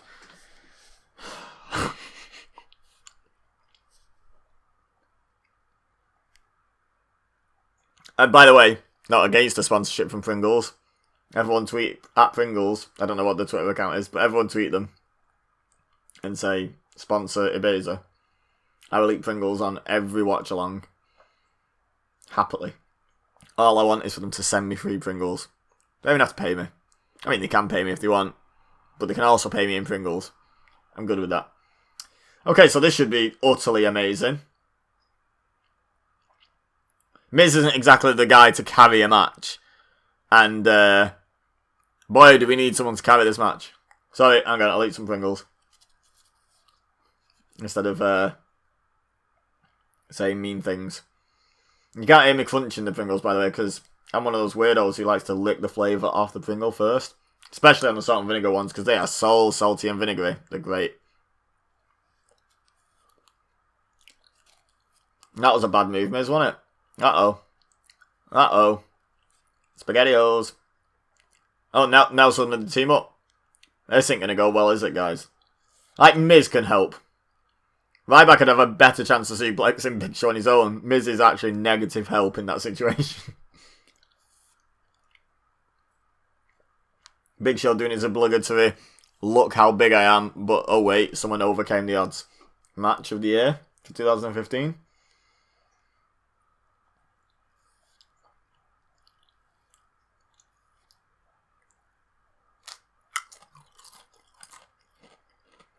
But you're glad you tuned in to listen to me eating Pringles. If you're watching this video and not doing the watch along, A, I don't know how you got an hour and a half in. And B, this must be riveting now. Oh my god. That was like Big Show's version of a swanton. What? Take it all back. Best Summerslam ever. Slap. Didn't look like... You just say it didn't exactly look like Neville coming off the ropes.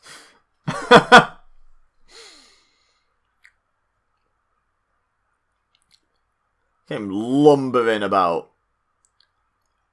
Got your leg. Got you, all of you. Oh, got you. You know what?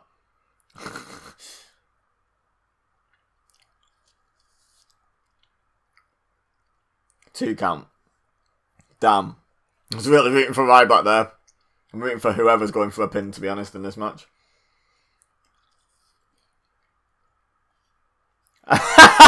Albert won a title?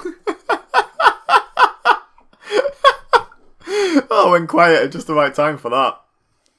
Choke slam. Come on, Big Show. I'm your biggest fan. Oh.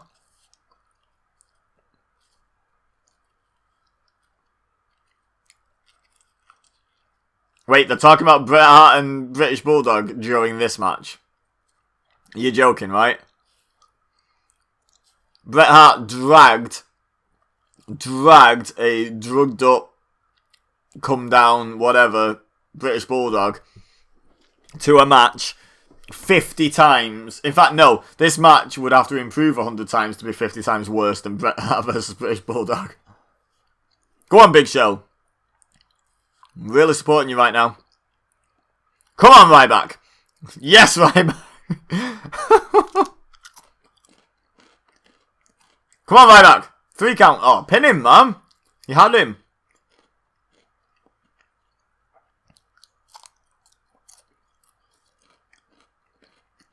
Feed me more Pringles. Feed me more Pringles. Feed me more Pringles. Feed me more Pringles. Come on, Big Show. Come on, Ryback. Yeah, he was not comfortable, was he there? Uh-oh. Come on, Miz. Come on, Miz. Ah, I was rooting for Miz this whole time. Come on, Miz. Pin Big Show. Oh, I was rooting for Miz this whole time, and I'm very disappointed he didn't win there. Goes back to Ryback for some reason. Goes back to Big Show for some reason. Goes back to Ryback. You okay there, Miz? What about that? Those last 4 pins did you think was going to work, mate? Uh-oh. Come on, Ryback. Stupid. Ryback's been watching 2009 Randy Orton tape. Come on, Big Show. Come on, Big Show. I'm your biggest fan. Wow, that's slow pin. Yeah, I was going to say. Oh, come on, Miz. Damn it, Big Show. Just pawed Miz away. Punch Miz. Okay, chokeslam Miz.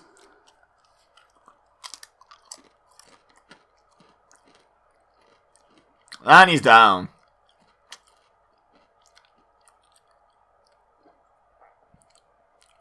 Come on, Ryback. Yes, Ryback. See, I was supporting Ryback all along. I'm very pleased that he won.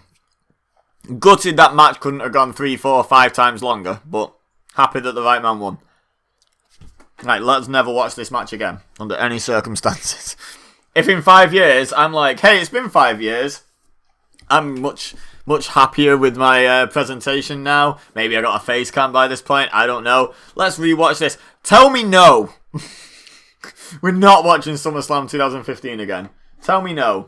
One more Pringle, and then back to watching wrestling without eating through my commentary. One more Pringle. I know once you pop, the fun don't stop and all that, but it's going to have to for now. I'm not going to stop, it's just going to be delayed. See, Ryback wants me to eat another Pringle, saying feed Ibiza more. Feed Ibiza more. Ryback's like, well, that was the most recent match I've ever been in. I'm going to start using that joke. It was probably quite good the first time. People probably popped. Second time, not so much. Oh, go away.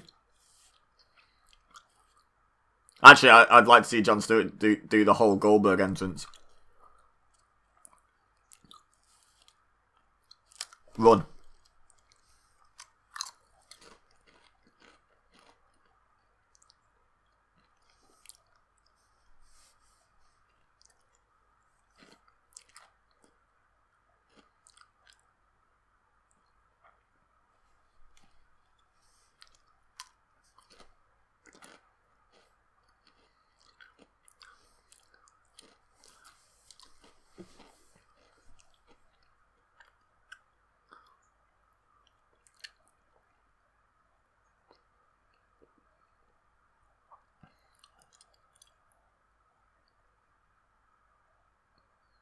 So?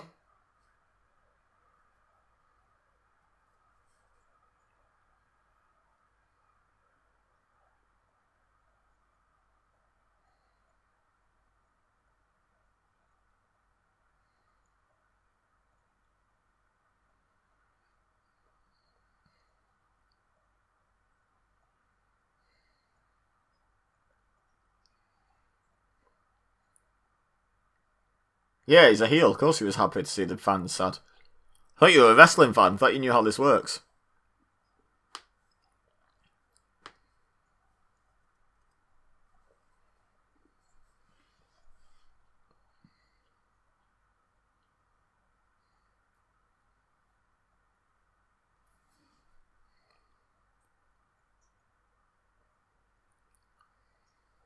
Nice Christmas analogy to the Jewish guy.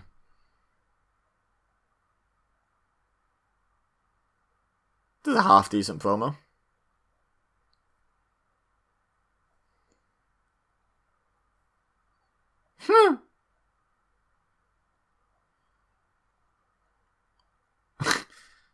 I certainly don't remember this.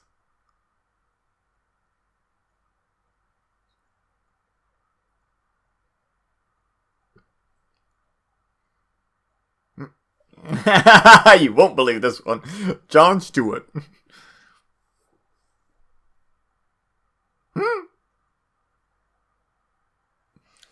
Another pointless segment, might I add.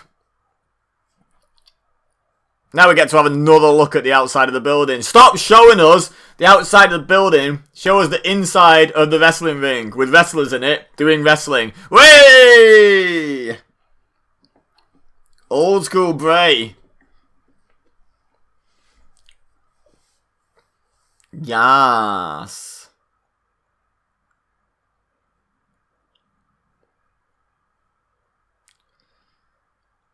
Wait, did Bray wrestle at WrestleMania 34? Yeah, in like the pre-show Andre the Giant Battle Royal in his weird tag team being formed with Matt Hardy. I don't think he wrestled. Didn't he appear at the end or something?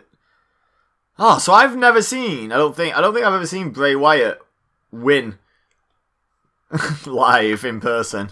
This is disappointing. Disappointed! And if I were to go to WrestleMania next year, I have an inkling that I wouldn't see it then either. This is Nesh good.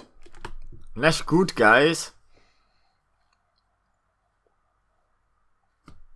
Look at all those fireflies. I still enjoy this version of the theme. The Fiend version is so much better, but that's just because that is so good. I love The Fiend and The Fiend's entrance. And who's that? Who's that?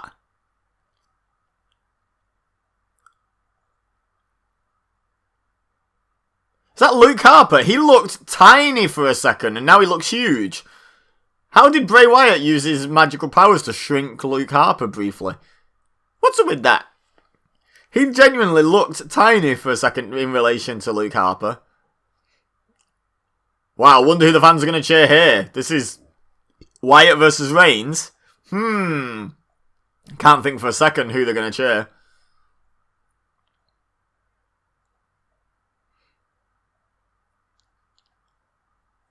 In his little apron. Just come from a Great British Bake Off to attack Roman Reigns.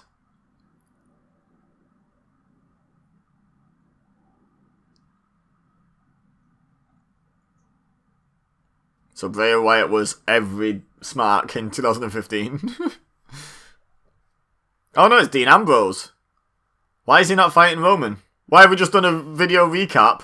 Oh, is it a tag match? Yeah, tag team match. Okay, gotcha. Hey, look, it's Jon Moxley versus Brody Lee. That's happened. With Brandy Rhodes there. Cool.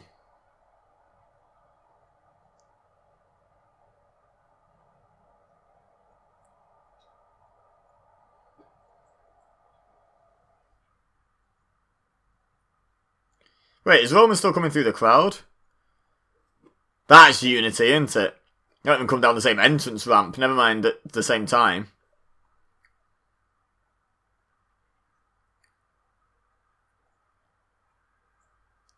Funny how everyone's in his face and booing and...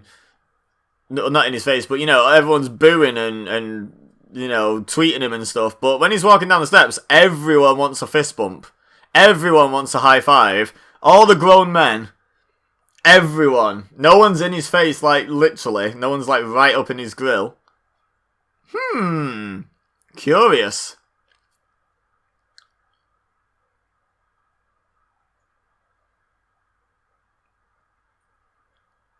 Okay. Oh, yeah. A man in a hoodie. Clearly Luke Harper. You could see his face.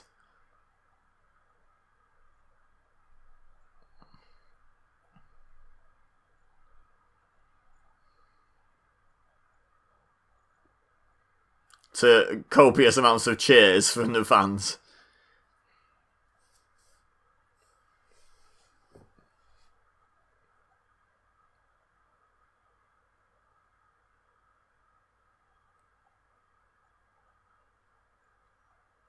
Which consists of 2.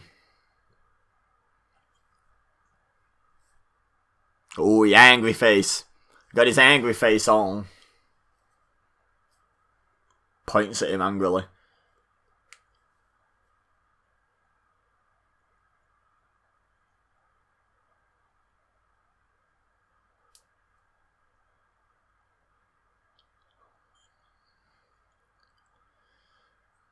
I love when they just punch each other in the head and neither of them sells anything to start a match. Just do those fast head punches where neither of them are actually responding at all. They're both just throwing punches. Yeah, Ambrose with the upper hand. Bulldog. Bulldog. Hup. That was a great sell by Bray. Out you go. Whee! That push from Roman Reigns really helped. Get kicked in your armour. Yeah, you got no armour on your fod though, have you?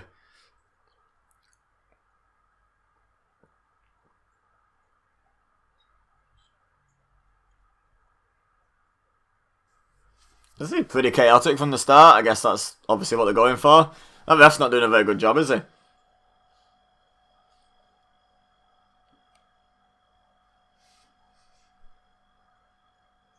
Oh, Wyatt into the crowd. Well, into the timekeeper's area. Roman Reigns thinking he's Scott Hall. I don't think he went from one borough to another. I'm not going to lie. I think he's still in the same borough. Oh, they've remembered there's a wrestling match to do. Cool. How did the referee not count to 10 during all of that? Like, what's up with that?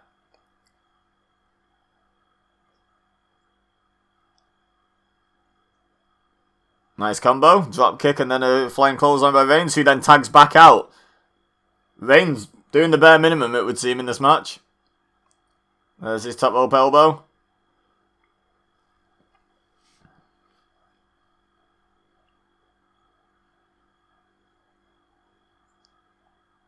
Stumbling across those tables would be more accurate. Oh, Bray's back. Oh, there we go. Clothesline to the back. Now, Roman's very angry. Pretty sure he's been blindsided. Yep. But he's angry when Bray just jumps on the apron for a second. And another one of those for Roman. Uh-oh. Incoming! Oh, right in the corner. Oh, right in the corner of his head. Has Bray been legal yet? Oh, that was rubbish. to be blunt, that was rubbish. I'm glad he doesn't do goofy stuff like that now as Jon Moxley. Glad he left that in WWE on that nonsense. That rope hung clothesline that he took about 3 years to do as well. Not a fan of that. I'm sure that'll happen at some point. I've just reminded myself that existed.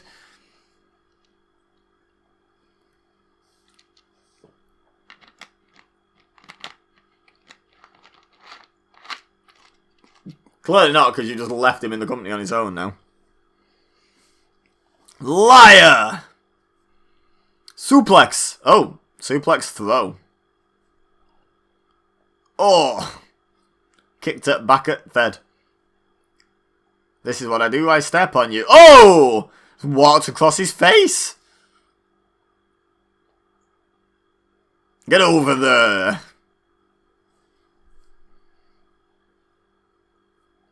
Woo! Oh. You can leave your hat on. Woo! Woo! Oh, slap. Just steps on his head. He's got to think about stepping on his head, hasn't he? Stepped on his face before, now he steps on the side / back of his head. Oh. Oh! That was nice. Wiggle that beard.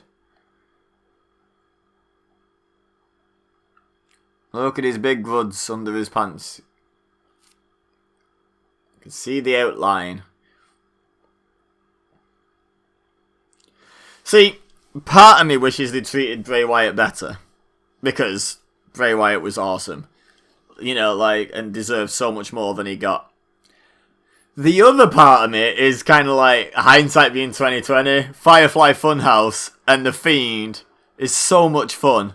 And probably wouldn't exist if Bray Wyatt version 1 had been a resounding success. Like, I'm really torn. Like, let me know in the comments. Would you rather still given a version 1 Bray, like, the world? Or do you think it was kind of worth it? You know, it was kind of worth it. Sure, it wasn't the plan. I'm not giving WWE credit by any stretch. But the fact remains that without them booking him terribly for the entire time, pretty much, we wouldn't have what we have now. We wouldn't have The Fiend coming up tonight against Braun Strowman. We wouldn't have the Firefly Funhouse match against John Cena. We wouldn't have the Firefly Funhouse segments, which are just amazing. We wouldn't have the new version of his theme, the Code Orange version. Like, there's so much stuff we wouldn't have if they'd have treated Bray right first time. I don't know. I'm torn. You let me know what you think in the comments. Was it worth it?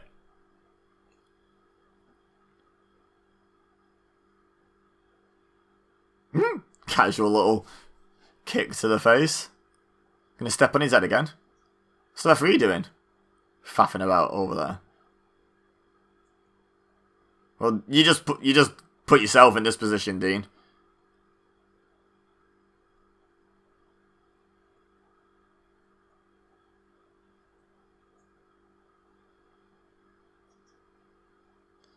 Yeah, you're not happy. He took this weird. Yeah, he actually hit his throat into the rope. It's not how you take that move, Dean. You're supposed to put your arms over it so it goes under your armpits and across your chest. But looks like your throat. You're not supposed to actually smack your... Oh, nice. Smack your throat into the ring rope. Could have died. Like, legit could have died. There's not a lot of giving them. Woo! What?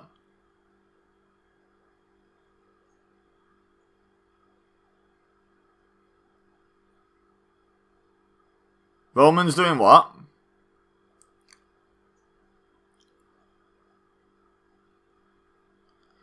He did his little rope hung clothesline nonsense thing, but I was distracted by what the fans were chanting at Roman. So, any Roman Reigns fans in attendance? From all the fist bumps, you would think so, but now all of a sudden everyone's booing him. Damn keyboard warriors.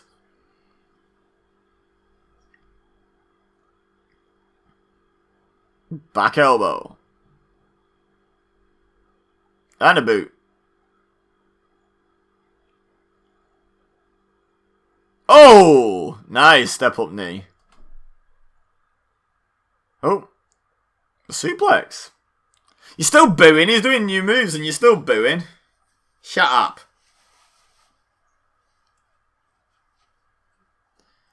It's like, hey, I learned a new move. Let's do that over and over again now instead of Superman punches.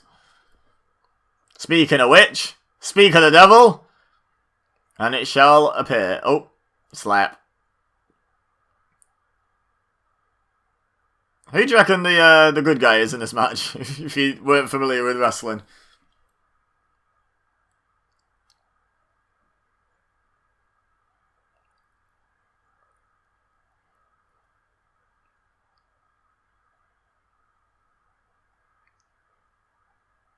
I know what to do. Let's put him away. Master tactician.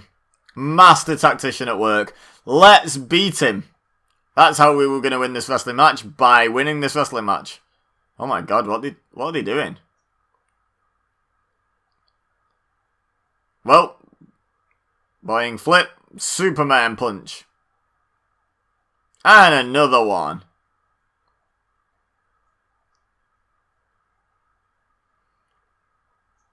Tags in Dean, who clearly looks ready for this.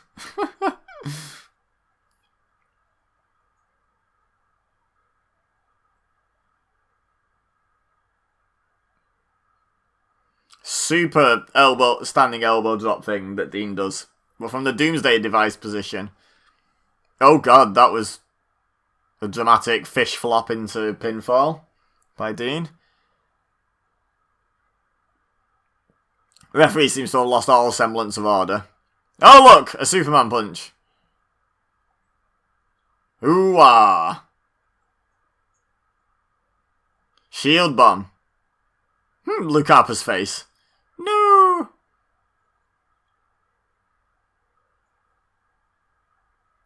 He's not the legal man, King, you idiot.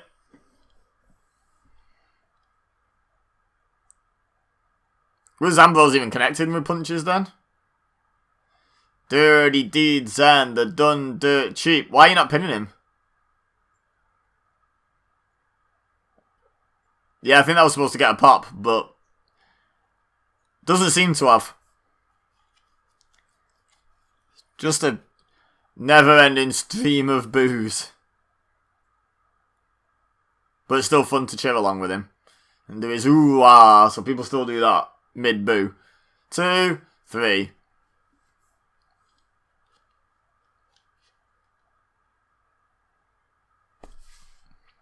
The fans do not approve.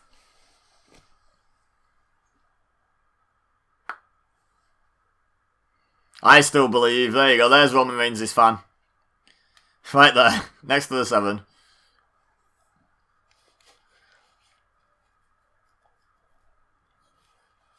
Weird Summerslam, this. Couple of, like, really random sort of tag matches and stuff. Weird Summerslam.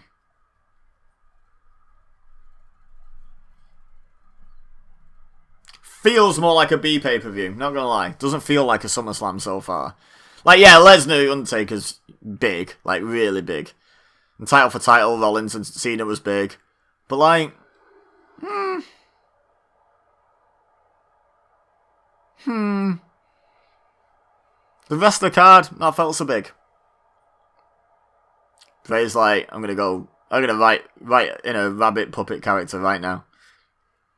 You have been warned.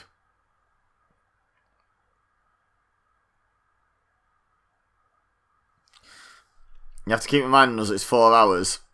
Like, that's something to be excited about. We're almost 2 hours in, though. Over halfway, because it didn't get it all the way to... Okay, they're doing this in the middle of the card. Okay. I don't specifically remember this match. I imagine it's going to be good. I remember the result, but I don't specifically remember the match.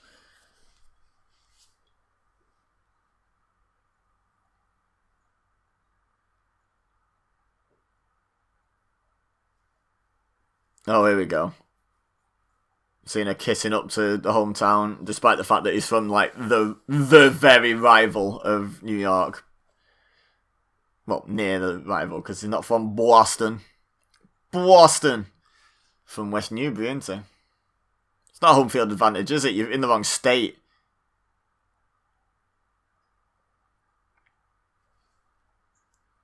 Bruno. Jimmy Superfly Snuka. Well, that don't age well. Brock, Andre, I mean, I can name all these, but not quick enough. Savage, Warrior, Dusty, Piper. I think in that order it was. Piper and T, Brett, Taker, don't know who that was, Mankind, Triple H. Okay, they're doing these clips too fast now. Curtain Call. Was that Donald Trump? Woo! Speaking of not aging well.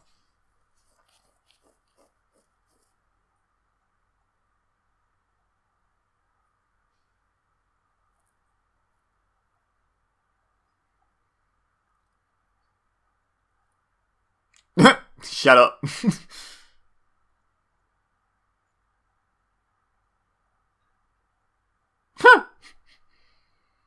Maybe not. Maybe a slight exaggeration.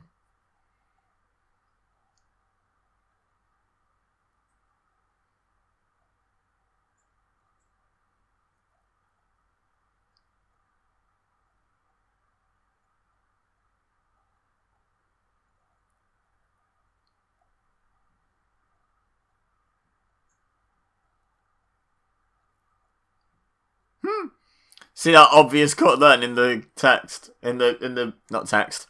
It's the opposite of text in the audio. Oh. No need to call it a stupid face. That's just rude. That's too far, Seth. Too heel. To say stupid face. Too heel. Way too heel.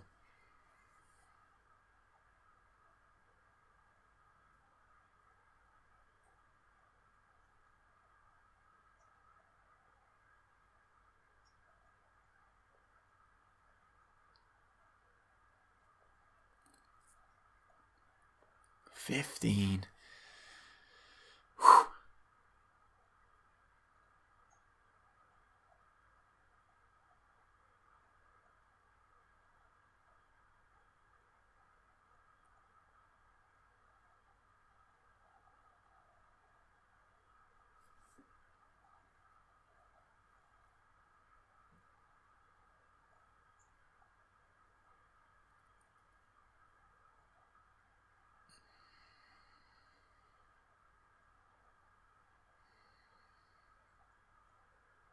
Huh.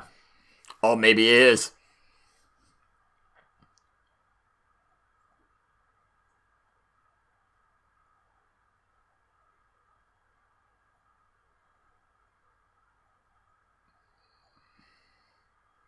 Not my favourite WWE video package ever. Especially not that cheesy nonsense at the start about New York when he's from Massachusetts. But, yeah. Oh boy! We thought Roman Reigns was popular. This era, I don't get the hate for John Cena anymore.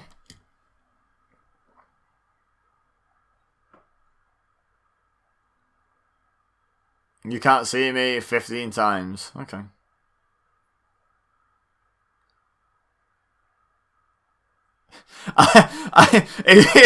It always tickles me how just not bothered John Cena is to be the baby face of the entire company and have the entire crowd chanting John Cena sucks at him. And he's just not fussed. He just smiles at them, shows them the back of his shirt, says his thing into the camera, and yeah, does his thing. Not bothered.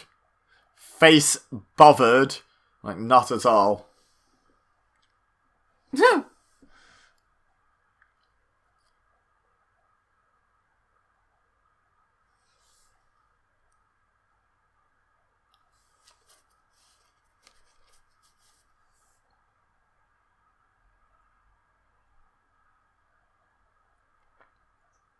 So his shirt has a caricature of him in that attire. So does the shirt on the guy in that picture have another picture of a guy dressed exactly the same on it? Meta. Like Orange Cassidy's shirts.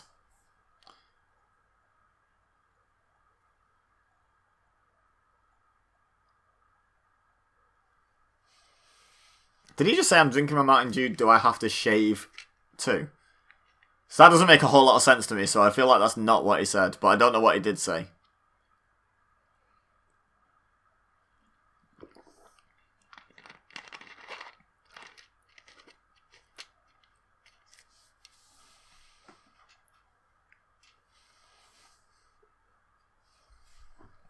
I don't think that's always a positive thing to say about someone.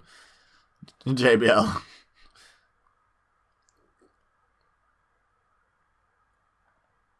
It's White Ranger Seth.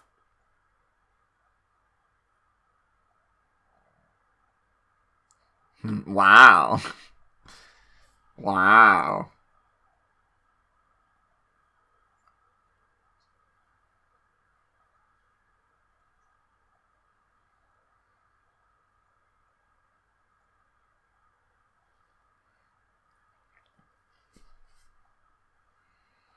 Which heel Rollins do you prefer? Let me know in the comments. This heel Rollins or current day Monday Night Messiah heel Rollins? Because I think current day Rollins is great. Like, I think they've learned the lesson. Let's not make him a babyface. He's an idiot. Much easier to be an idiot when you're a heel because you can just be like, yeah, I was healing it up. What you on about? You know, when you tweet something stupid. So, yeah, it's definitely better as a heel. But which version of heel Rollins did you prefer? Let me know in the comments.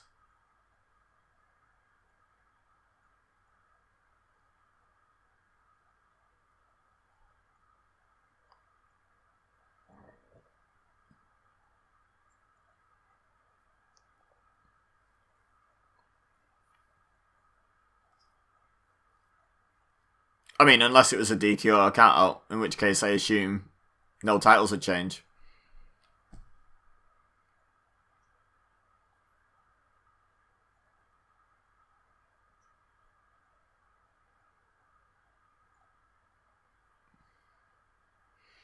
He plays up to it so much, I think it's great. Like, subtly, he's basically been a heel for the last, 10 years at this point.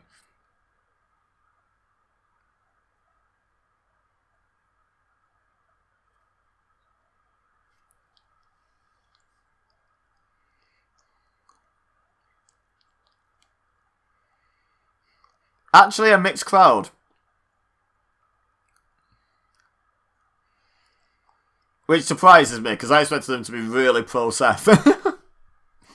And they are pro-Seth, I would say. There's more than half the people in attendance are cheering Seth on, put it that way.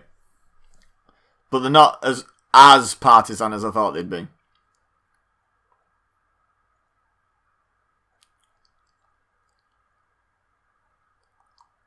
Look, Mom on TV!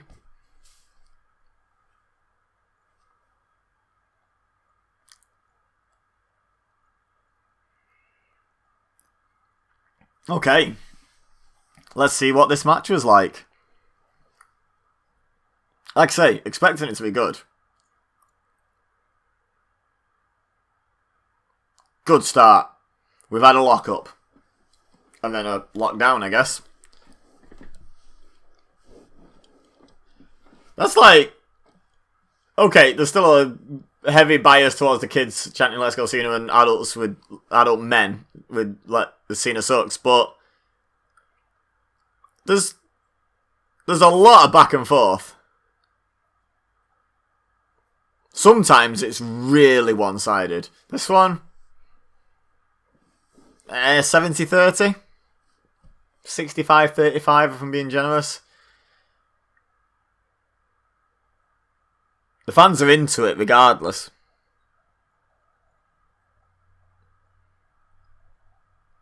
They're not doing ole, ole, ole, ole now, are they?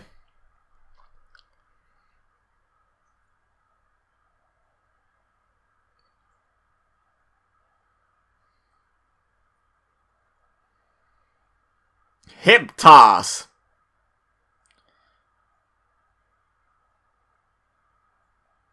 You can't see me.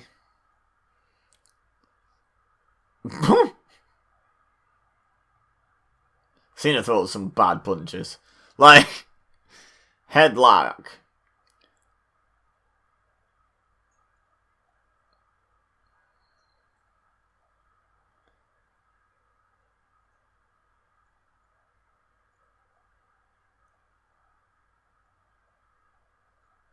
That's why everyone boos him, JBL.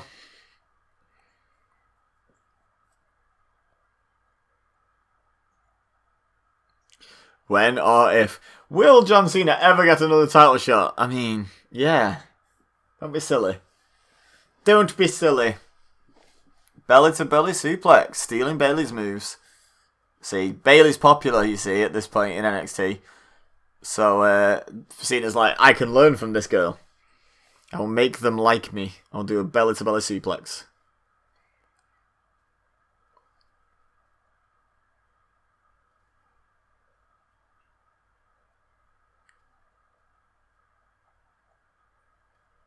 Nature Boy.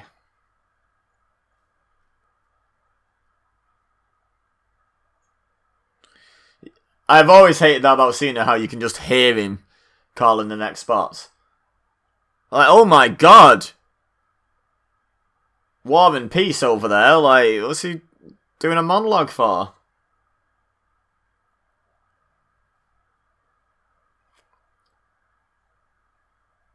Cena sucks. Got a New Day Cena sucks chant that caught Cena a bit off guard. That might be the first time that one's been heard. Blockbuster! Ah! Cena's like, ah! Great sell. Great sell. Oh, nice. And another one.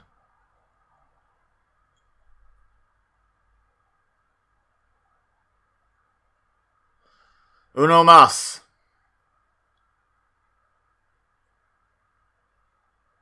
Oh, nice.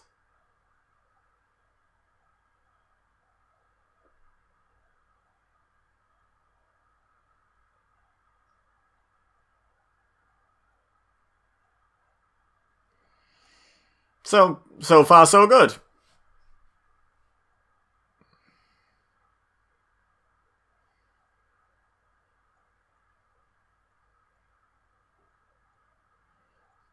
So, for those of you who thought they'd try and force Seth Rollins to be the heel here, clearly not, because he's hitting high spots. Oh boy, 5 moves of doom already.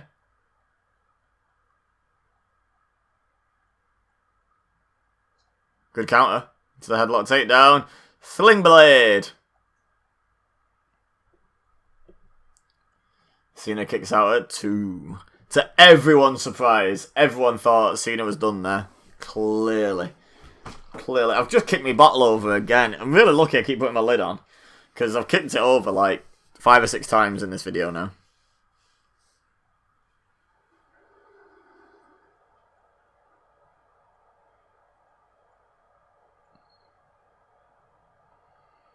Rollins runs in. Oh, up and over. Lands on the apron. Jumps in. Oh, went for a springboard knee. Cena going for the STF.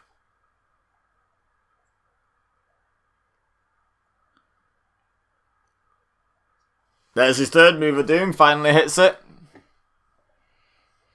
It's just a really prolonged 5 moves of doom. Kick him in the face. That's my prediction here.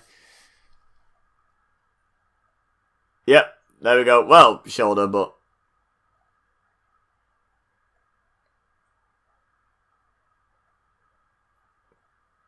Seth Rollins misses so many of those landing on your feet spots. The Cody Cutter! Cody Cutter! Cody Cutter!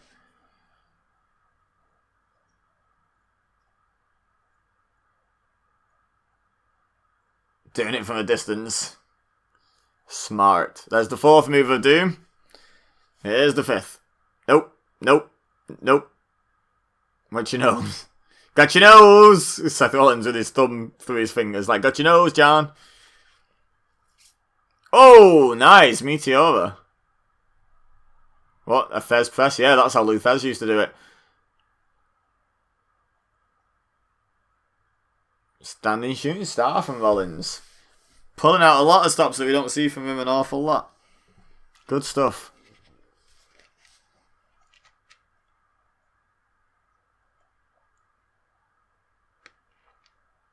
God, that didn't look good halfway over. Like he was about to land on his head. But he made it, so it's all good.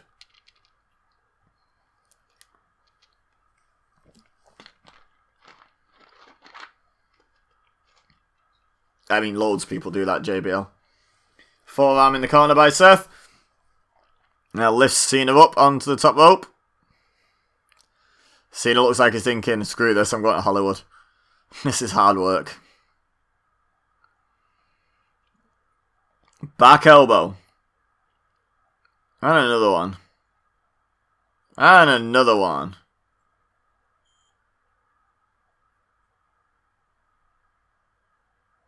Oh God, what's Seth got in mind here? Some punches.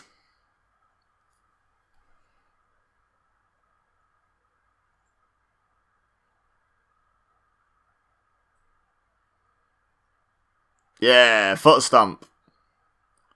I like that move, the trio wall foot stomp. It's a cool move. Awkward setup though. I don't like the setup too much. But there's no way around that really. Anyway, it got a 2, to everyone's surprise.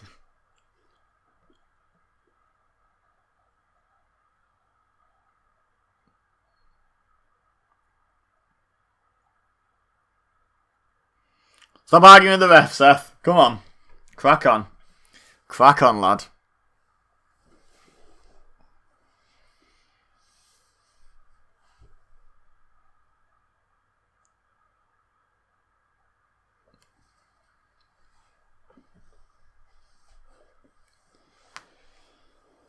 Go on, guys. I need something to commentate on.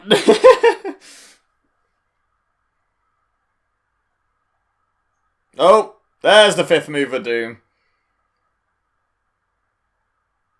Seth kicks out. Of course. Wasn't going to finish with one finisher, was it? Come on. Imagine the outrage of the crowd if that had been it. Desperation AA.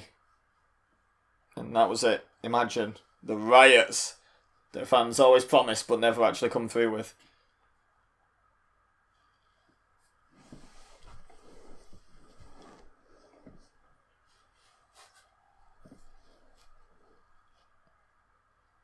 They'll think about it.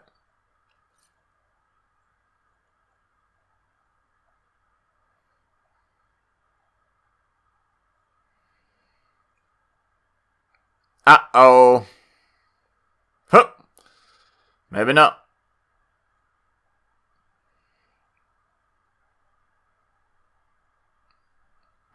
No! Electric chair drop. Nice. Shockingly, Seth Rollins kicks out of that well-known finisher of John Cena's, the electric chair drop.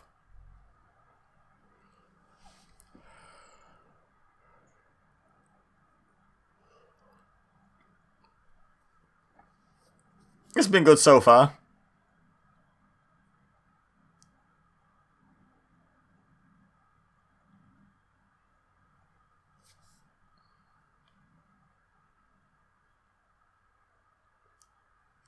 Cena's thinking anything. Thanks for that insight, Michael Cole. If you're John Cena, what are you thinking right now? Anything. Anything. He's thinking, I love spaghetti bolognese. That's what Cena's thinking. Oh, the kick out. Kicks out of the leg drop. You ain't no Hulk Hogan.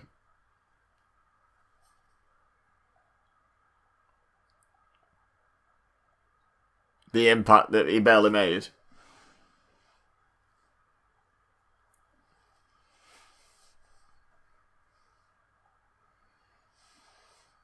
All he does is win, win, win, no matter what.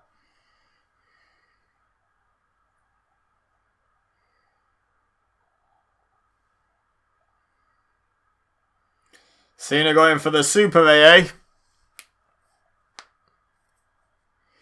Avalanche, I believe, is the technical term. Oh, God.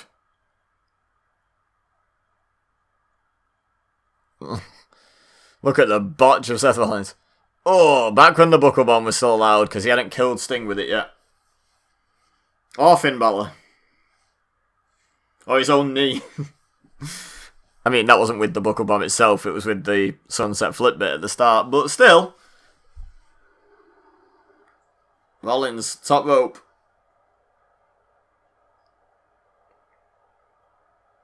Frog splash, not a bad one. Seth Rollins doesn't always nail the frog splash. That was a decent one. Oh, Cena kicked out, rolls through with the kick out. Pulls a hilarious face. And up into the AA. Landing on his feet. In 3, 2... He actually nailed it as well. Boom.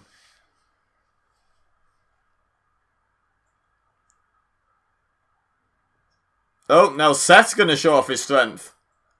He's going to Cena. Is he going to AA him? Yes, Seth. Nice. That was a really good spot. I like that. That was really good. That's how you steal someone's finisher. 100% that is how to do it.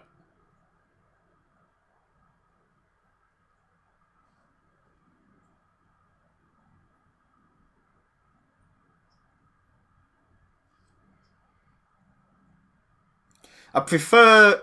Right, who's got the best frog splash?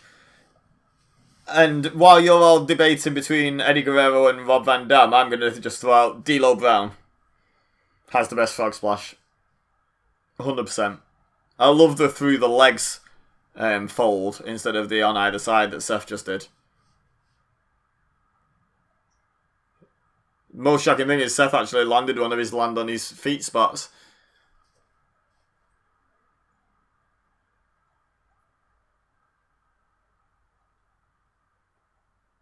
If I were Seth, it'd really annoy me only having one wristband on. I'd be like, I need to take this other one off. This isn't working for me, brother.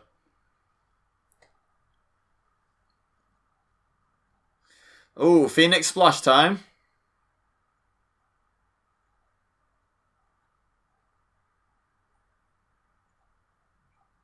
Yep, lands on his feet, rolls through. And STF time. Yep. It's funny how you'll see someone like Seth Rollins do a Phoenix Splash, but you'll never see him do, like, a moonsault. And you would just assume that a basic moonsault is easier than a Phoenix Splash. Literally jump up, turn 180, and then do a 450. Can't be easier than a moonsault. Not at all. Pedigree. No. Figure 4. Woo! Cena's got a great face. So Seth, to be fair. But Cena got such a good face. At times.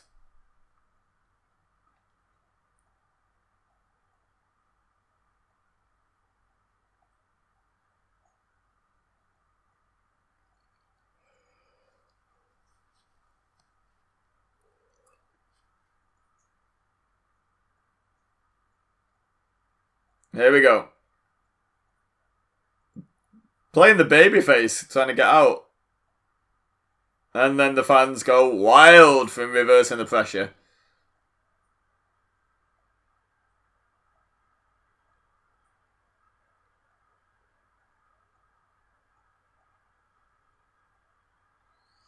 Does anyone believe at this point Cena's going to tap? With a reversed figure 4. After Cena's not tapped since like 2004 or something at this point. Did anyone really think, oh yeah, this will be it? This will be it. A reversed figure 4 will be what does Cena in.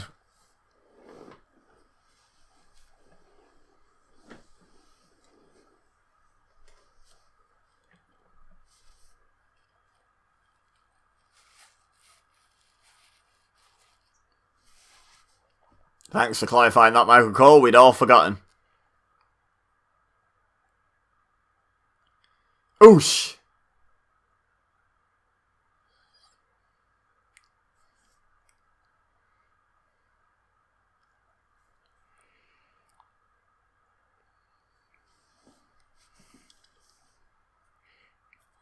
I love this when you're a heavyweight who mostly relies on a strength game, and then you have a bad leg. You're like, I know what I'll do. I'll climb to the top rope. That's gonna end well. Superplex roll through. Yep. Falcon Arrow. That might have been the first time he ever did that, judging by that reaction from the crowd.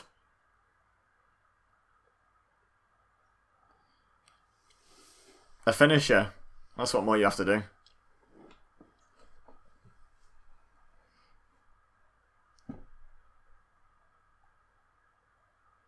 Misses again. Stop going for that, Seth. It's not working well for you. Oh, kicked it face of the ref.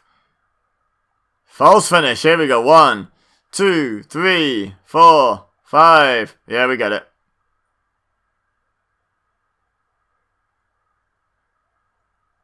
Yeah. That's a good way of looking at it, to be fair, JBL.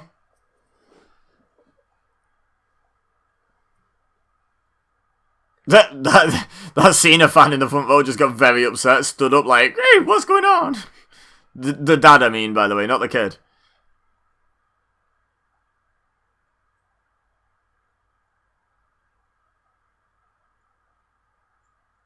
I mean, I think he said both.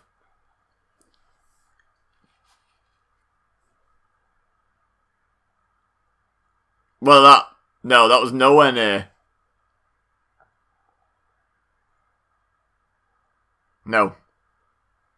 No, he did not, JBL.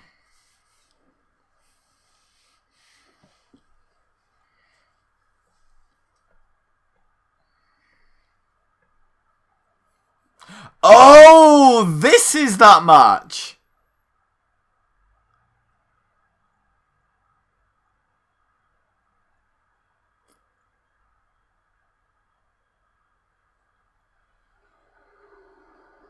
Why are you holding the chair like that? Oh, because you're going to get Cena.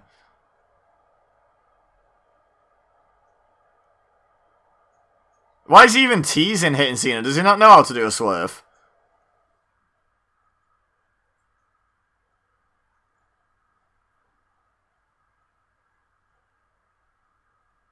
Like, no idea how to do a swerve. Told everyone what was coming. Pedigree on the chair. Nice clean victory for Seth.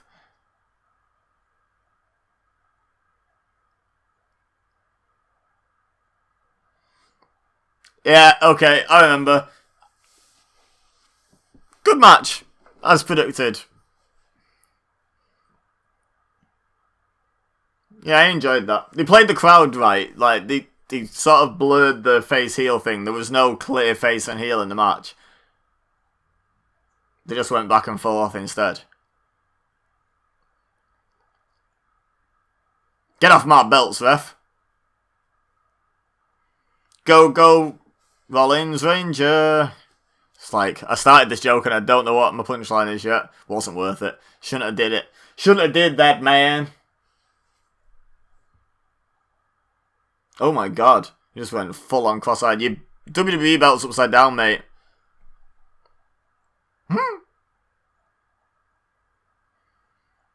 Okay, so we got like an hour and 20 minutes or so. So the Undertaker Lesnar match can be like 20 minutes. Undertaker's entrance is an hour. So is that all that's left? I guess.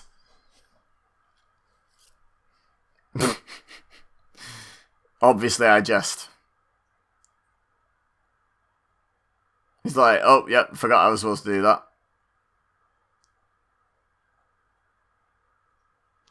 What a weird thing to do.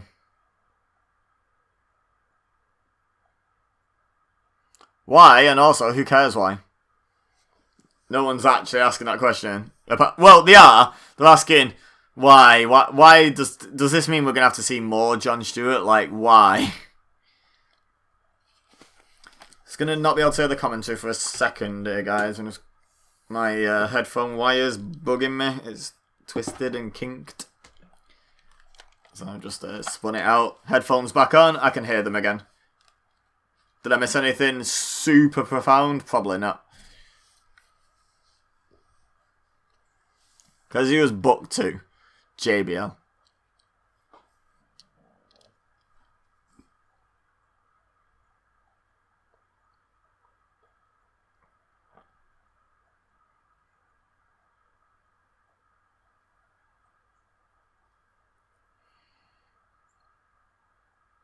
Nope.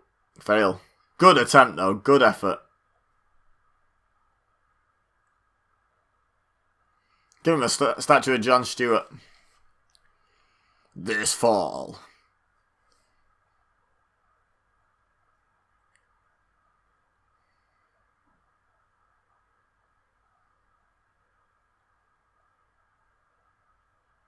I've never watched that. Was that any good? Breaking Ground?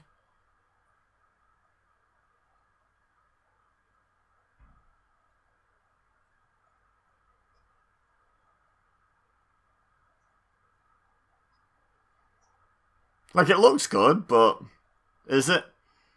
Obviously it looks good. That's the entire point of a trailer, is to make something look good. Oosh.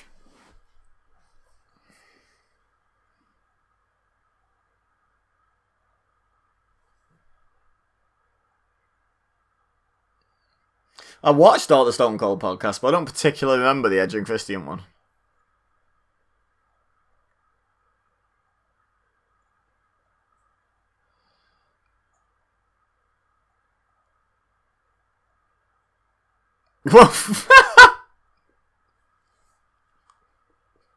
Right in the face.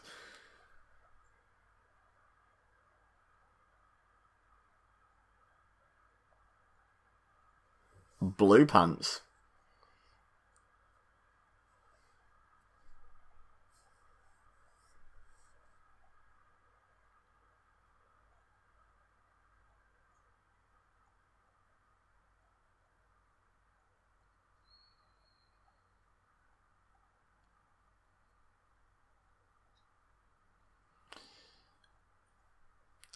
Wow.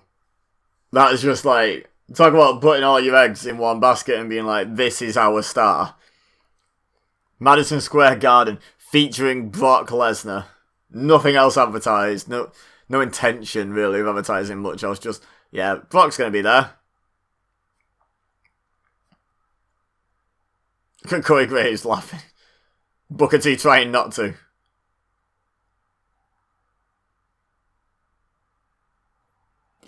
Byron's so sad. His hero lost. He wore a matching tie and everything.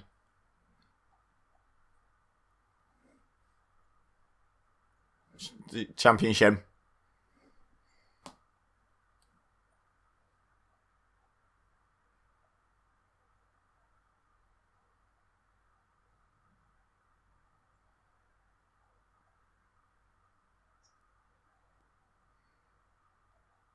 Thank you, Stuart, is the chant.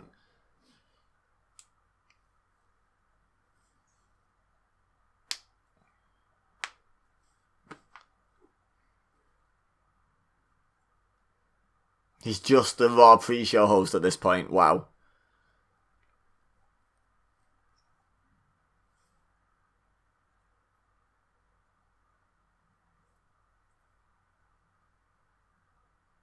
Hmm?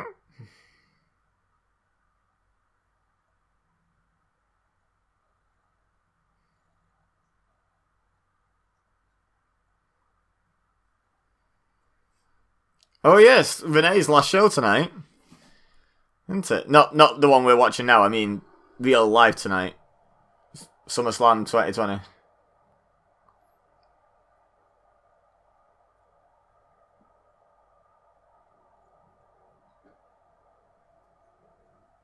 Imagine being like the champion when that speech is being made.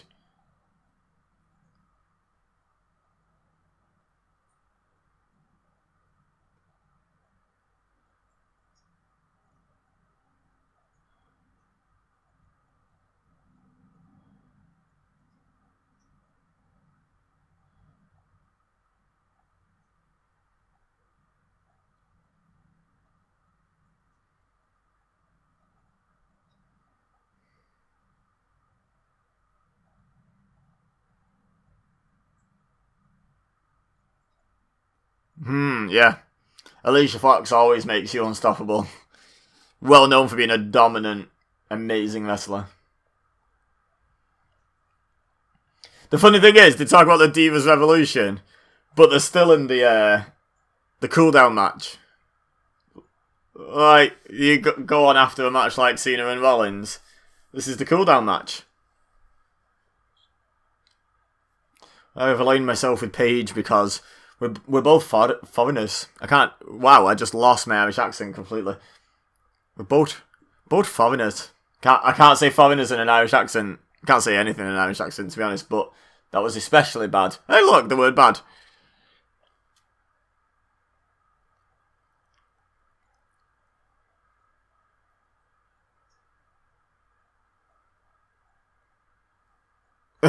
And then I put myself with the best butt to face.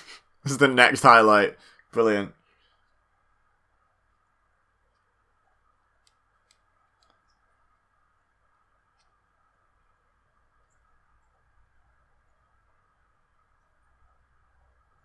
So this is the triple threat.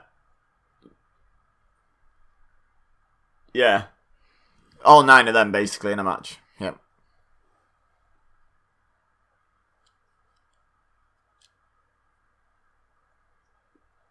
It's not really an elimination match then, is it? Kind of is. It's like half an elimination match. Let's just, yep. Yep.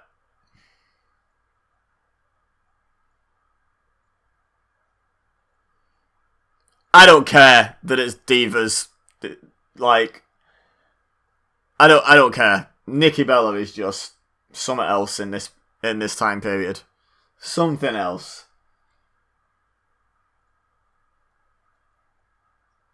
I don't. Divas Revolution, yep, great, good. But let me have my Nikki Bella entrance. Like, because mine goodness.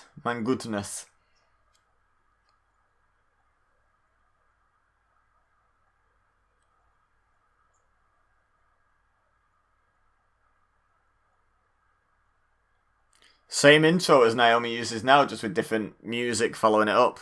Interesting. Like, Naomi's current music is just a remix of this. Kind of crazy. Wish they'd use Sasha's music. Because Sasha's music is fire! Love it. Love Sasha's music. So good. Not a current one that she's using in 2020, like the one she's used all the rest of the time. So good. To me, it's like, I don't know what to do. I just stand there and frown. Paige's music's pretty decent too. Pretty good theme.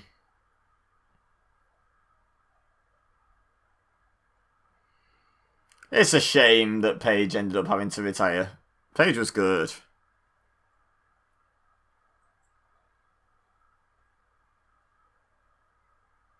Also, 2015 Paige. Hell yeah. To quote my man Josh Robinson. Hell yeah. I don't think he'd use it in that context, but oh well. I am. Becky's already in the ring. I love how everyone's just doing their individual entrances just at the same time.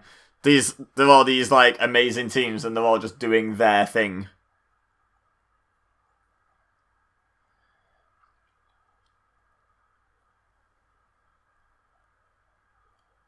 Did you say PCP then? That's different, that Michael Cole. That's a bit different.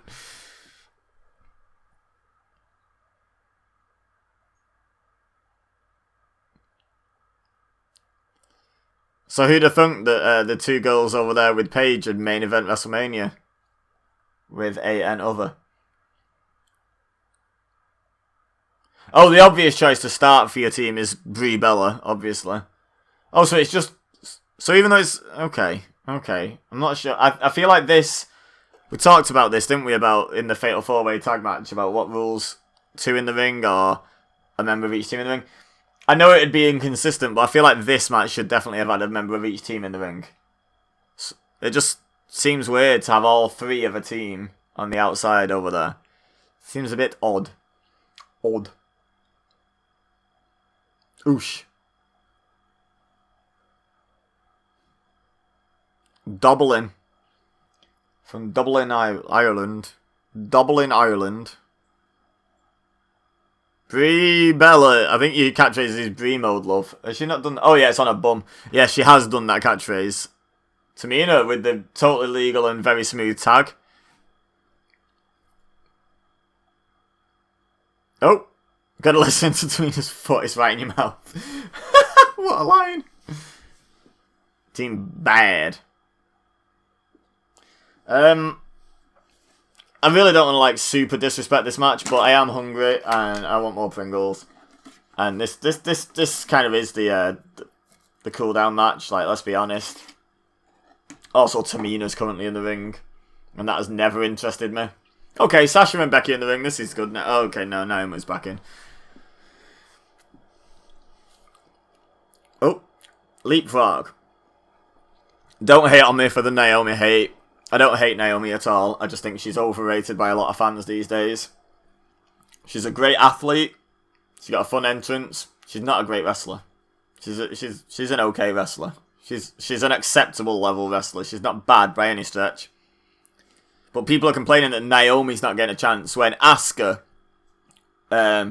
Bayley, Sasha Banks, they're the main event scene in the women's division, and people are complaining about Naomi not getting a chance. It's like, it's okay. She doesn't need to be champion right now. Look at the championship scene. It's way better. Get rid of Nia Jax. That's who we should be complaining about. We want Sasha. Okay. Huh. Fans are like, thank you.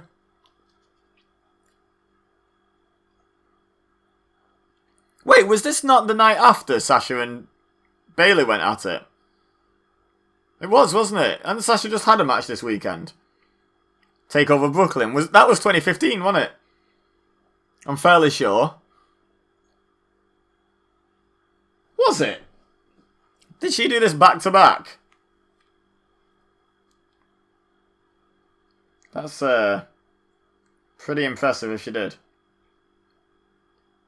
And she was even ready to wrestle a match after that. Take over Brooklyn.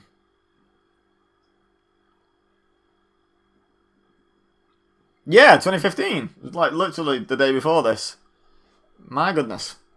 Oh my goodness.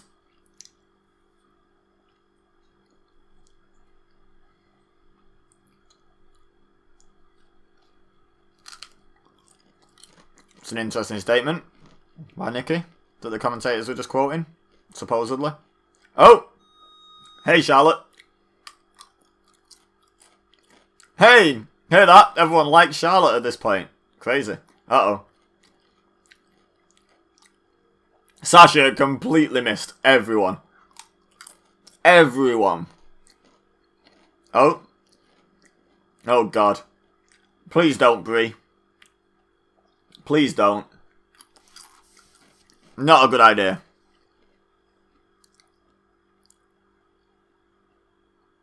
Oh my God, yeah, Brie did nearly die. She needs to stop with those suicide dives. She's the reason they called that. Oh, and Paige, for that matter. Oh my God. Paige. Jesus, does Alicia Fox owe Paige money or something? Good grief. Oh.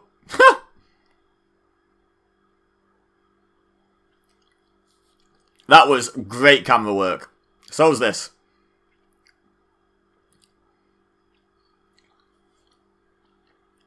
I do wish Paige had stopped shouting that every, like, 10 seconds, though. Before then promptly falling into people. Yeah, she kind of overdid the "this is my house" thing in this era.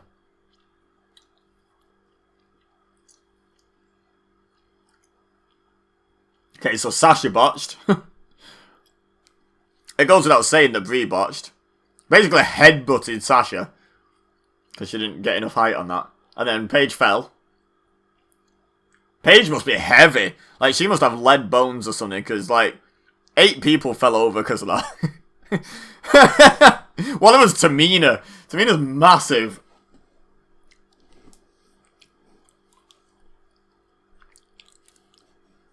Elbows from Becky. Tag from Brie. Why you would tag in against Tamina, I'm not sure. Nice forehand by Nikki. That was kind of smooth by Brie. The way she transitioned onto the turnbuckle. As if they gave Brie Bella a pinfall in this match. Women's Revolution. Divas Revolution. Brie Bella gets the first pin. Huh? Hey, now the good Bella's in. Top of the mountain to top of the morning. Telegraphing that a little bit, eh? Rack attack. Do you know, I feel like I either played this match or watched it or watched the match simulation on the Amazing Sims games. Couldn't remember what she called that. Called the rack attack. I remember now.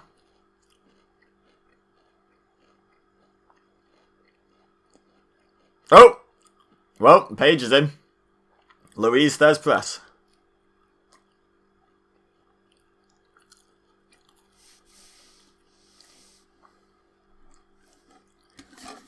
Oh. She looks like she's, like, hardcore dancing. Like at a punk show. Follow-away slam.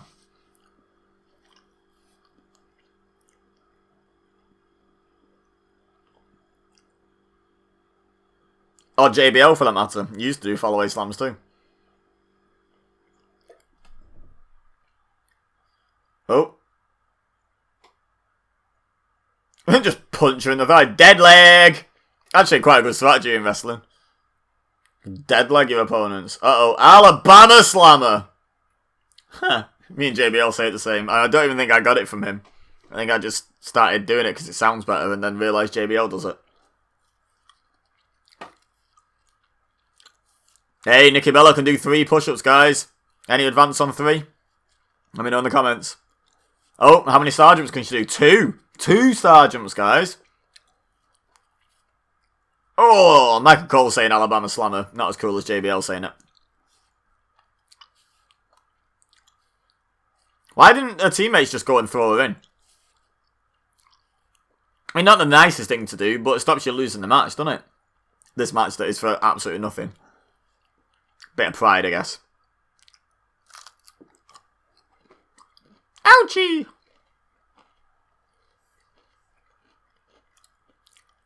I mean, the good thing about this match is they're basically keeping Alicia Fox out of it. You know, every cloud and all that.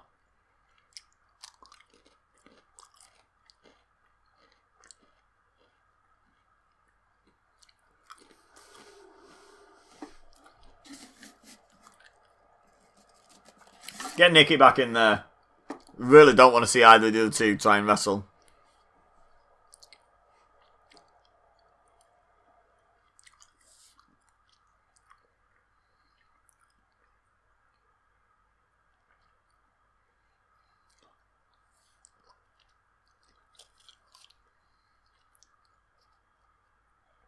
Bree's not been terrible in this match, to be fair to her. So, we can draw the conclusion Brie Bella got progressively worse as a wrestler. So she was already with Debray at this point, was she?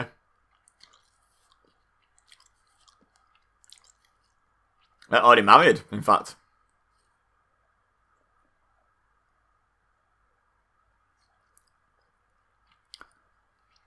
I wonder how Daniel Bryan feels about Brie's wrestling. Because he must know deep down that she's bad. We can't tell her because she's his wife. So then he can't encourage her to, hey, maybe I could show you how to do a few things properly. Because again, she's his wife, take offence, you know, yada yada yada. Must be frustrating to be associated with that though. Oh God, speaking of bad, here's Alicia Fox. Okay, that wasn't bad, to be fair. Credit where it's due and all that. I do believe in that.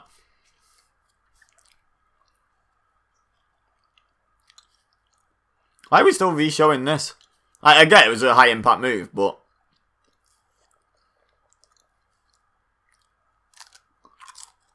Oh, I know why. Because literally nothing else of note has happened since that.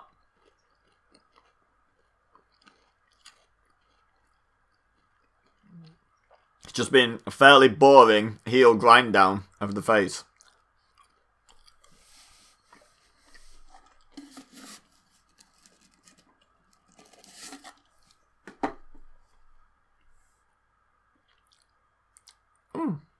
Nice single leg drop kick.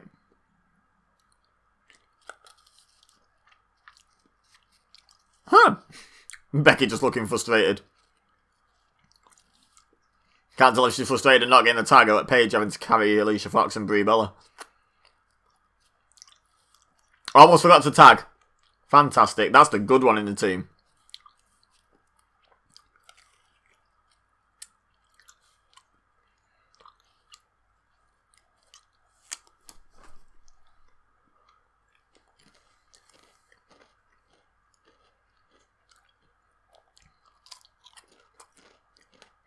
How long are they going to drag this out for? Is this the only other match other than Take of Lesnar? There's only an hour left now. It could well be. Half of that's Taker's entrance. I know I've done that joke before.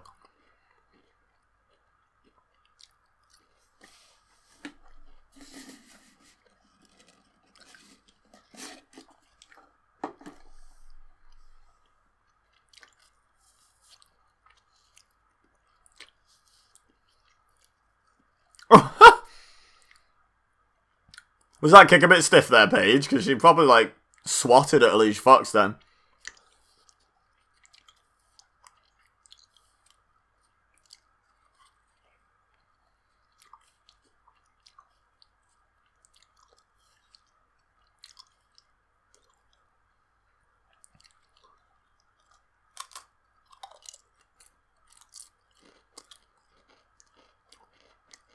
What's she doing? Does she know? No, probably not. Oh, there we go.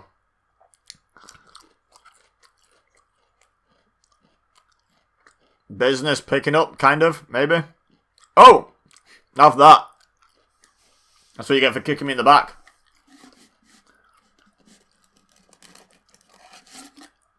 Oh, there we go. Divas Revolution. Give her a slap. Woo! Woo! Listen to the fans actually liking Charlotte. What a difference 5 years makes. Neck breaker.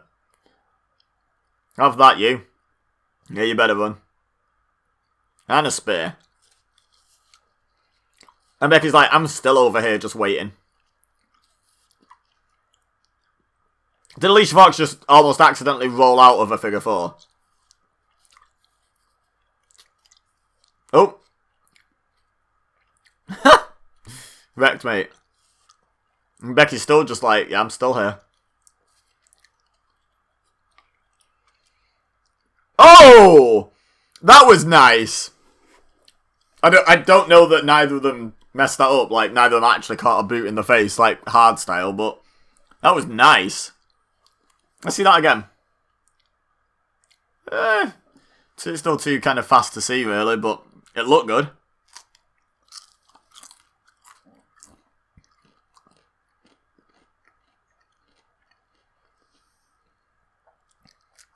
Okay, here we go.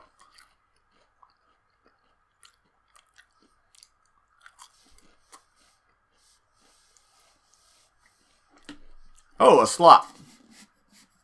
Let's slap you back. And now the lame punching each other segment, not segment, spot, I guess.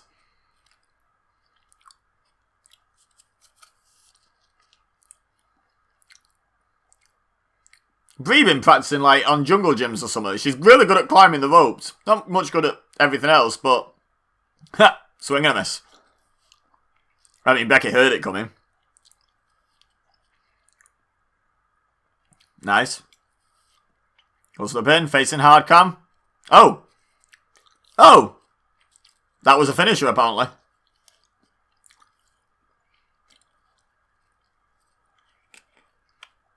So Brie Bella got a pin and took a pin. Okay. And Becky Lynch got the pin. I would have definitely put money on it that Charlotte was going to win that match. Like, pick up the winning fall, I mean.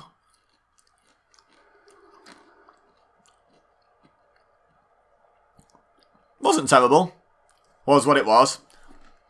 It certainly went better places than this match, put it that way. I don't think that's being horrible to say. Last Pringle.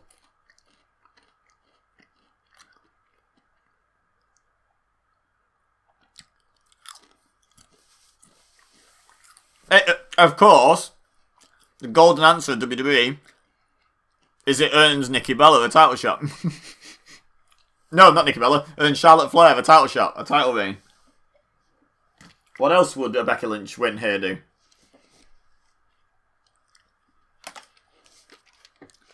What an original name Team PCB was.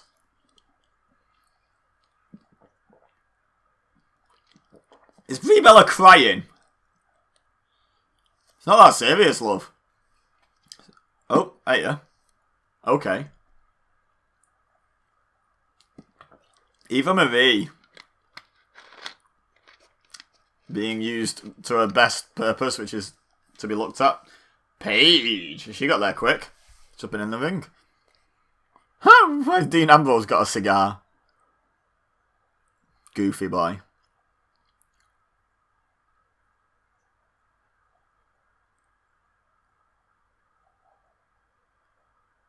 Oh, Finn Balor.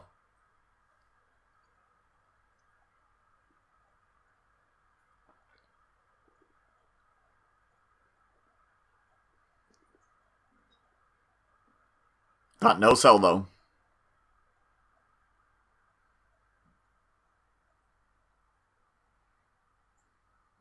Oh yeah, I mean, I kind of got what they're getting at, but I also kind of forgot. 2K16, you could play as Terminator.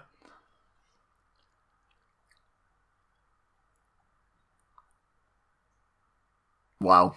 Wow. Hopefully you're not, though, after that joke.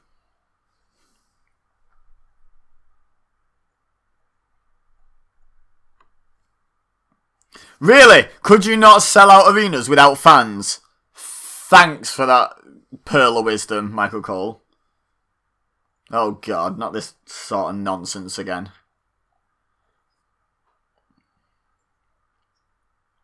What you're saying is pretty much everyone won a ticket, no one bought one.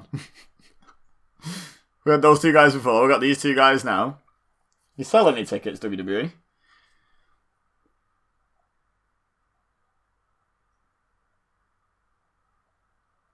Oh, okay.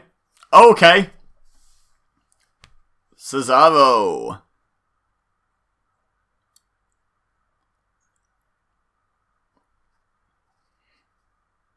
Yeah.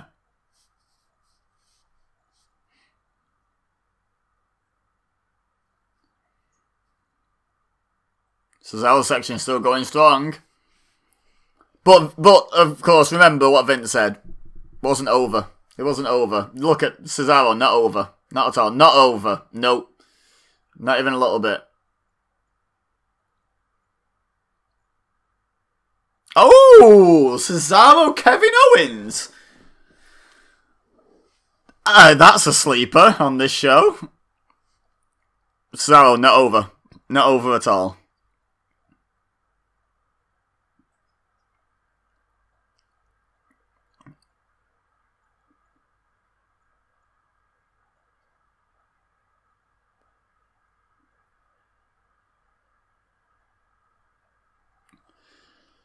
Oh yeah, this should be fun. I thought it was going to be like 3 minutes long. Because WWE.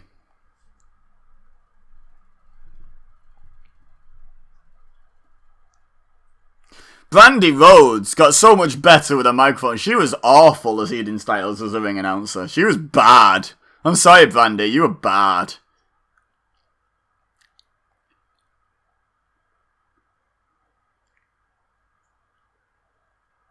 Oh. Imagine being in attendance for, like, both of these shows. Particularly Brooklyn. Like, TakeOver Brooklyn. Isn't it mad how no one remembers this match for TakeOver Brooklyn for this match? Because Bayley and Sasha managed to steal the show from a Finn Balor, Kevin Owens ladder match. That is insane. That's how good Bayley Sasha was. To people that are like, oh, people overrate that match. And that's how good it was. I've already shouted him out once, I might as well shout him again. Josh Robinson's favourite match ever, Bayley and Sasha at TakeOver Brooklyn. And as I said to him recently on Twitter when he told me that, I was like, might not be my all-time favourite, but it's hard to fault you for that as a choice. Like, can't say it's a bad choice.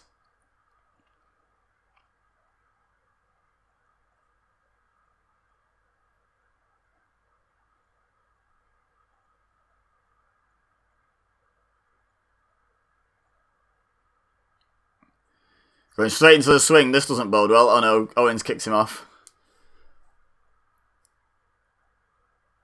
Okay then, yeah. People like Cesaro should always be doing spots like that. He's just ridiculous, Cesaro. And Owens is great as well. Look at... Oh.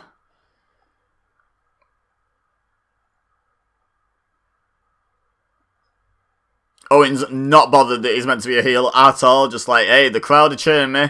I'm playing to him.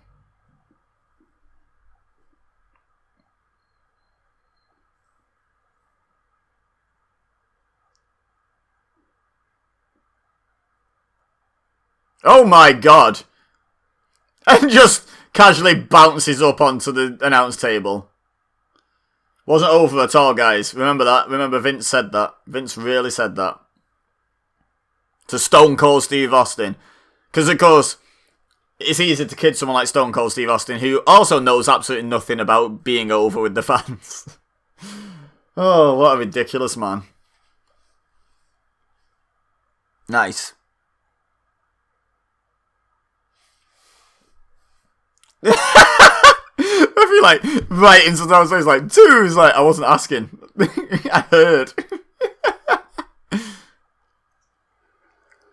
Double foot stomp, getting your PTSD from Finn Balor there on Kevin Owens.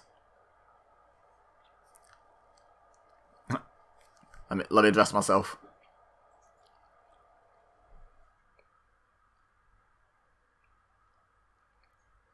Oh! Splat.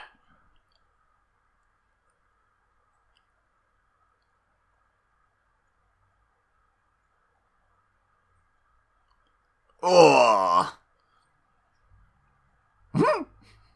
I love the glassy eye cell when people are good at it. I love it. They're just like eyes open, mouth agape, like staring off into the distance, like at nothing in particular. Vacant look in their eyes. I love that. 7. Ah! Dang, nabbit, blast. Oh. That's not the glassy eye cell, that's the Garp cell that Cesaro just did.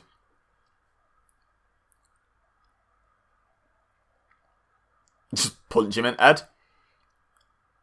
And kick him in the head as well, why not?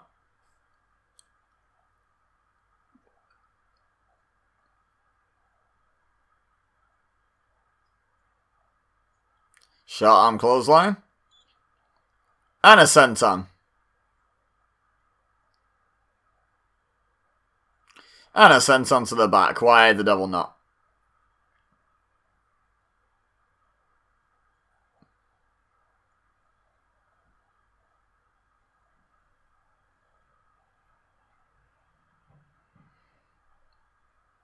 Kevin Owens does not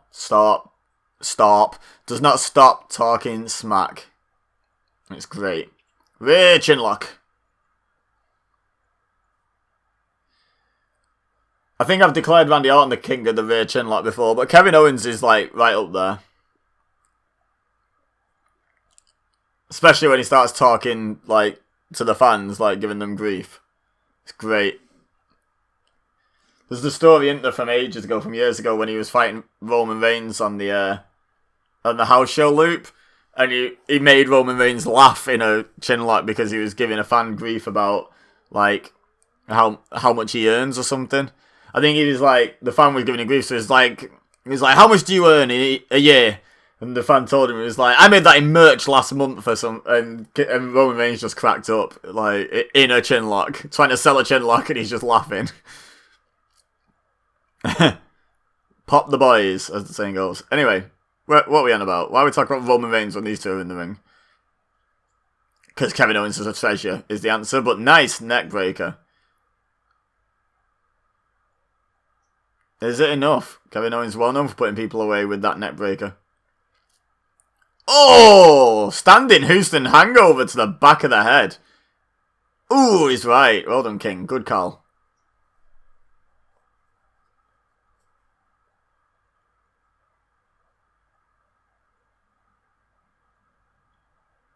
And then, you're getting ahead of the replays there, King.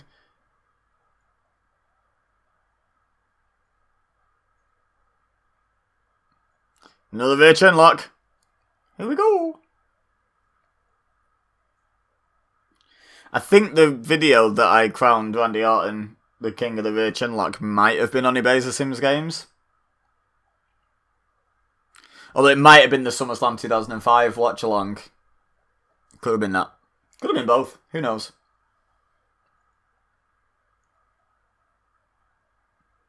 $206. That's a lot. I don't think I can name 206 countries. Yeah, there's a lot in like South America and stuff like that, I guess, you know. Manila. I wouldn't have named Manila in my 206, I don't think.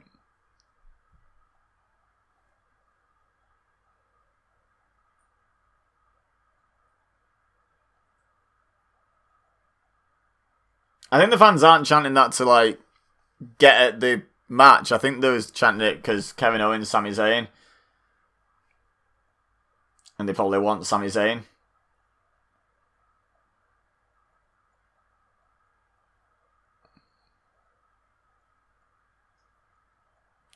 Punch. Boop. Oh. Don't even know what to call that. It was nice. That's what it was.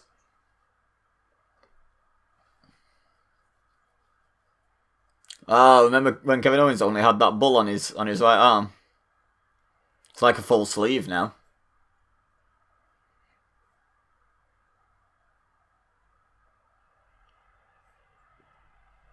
Hey, we've gone over the 3-hour mark on the video. We want it.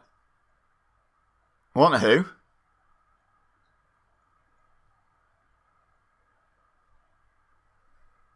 Who do we want? Why are the fans hijacking Owens Cesaro?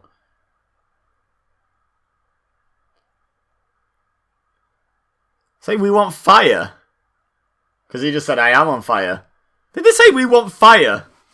What's that? What's that about? What's up with that?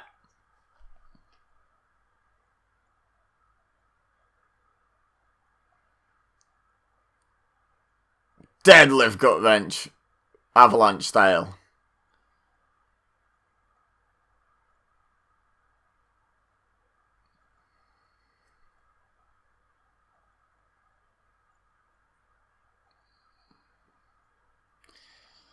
I'm glad they've stopped putting these cringy tweets on the bottom of the screen these days.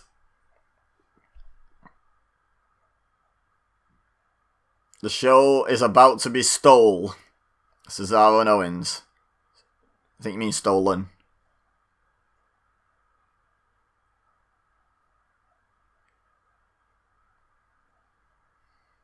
I don't feel like this has stolen the show.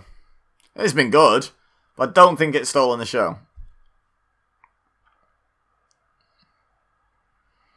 I think I'm having to say match of the night so far has been Rollins Cena, I would say.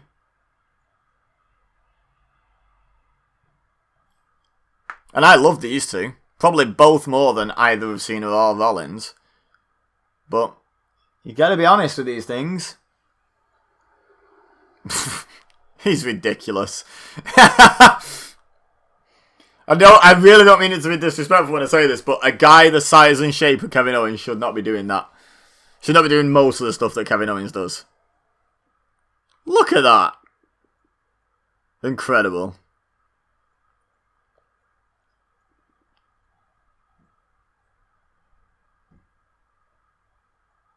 Now what's he got in mind? Oh, is he going to do the moonsault thing? Please do the moonsault thing. Oh, I think he's going to do it. Get it back on full screen. Here we go. Yep. Amazing. Again, a guy that size and shape should not be doing that. End of. No way, should not be doing that. And people buzz that... Was it Lacey Evans that started doing that? And people buzz that she does it. She like weighs half what Kevin Owens does. Shut up. Like, that's impressive. I mean, it's impressive for anyone to do it. Like, not trying to take away from Lacey Evans, but... Feels like people went on about that more than they went on about Owens being able to do it at the time.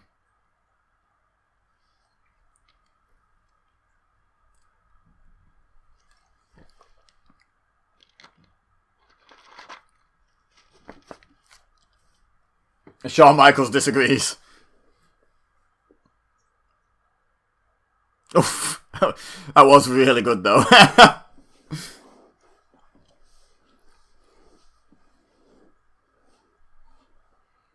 Cesaro. Whatever came of Kevin Owens calling out Michael Cole constantly? Did they ever reach a conclusion with that?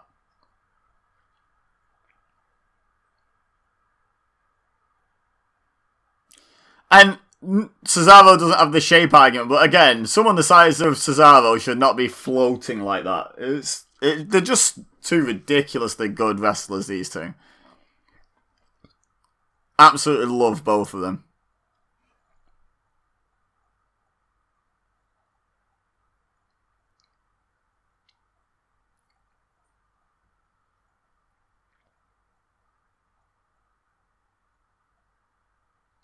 Where is he going?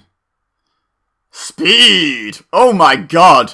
Owens committed to that settle. Good grief.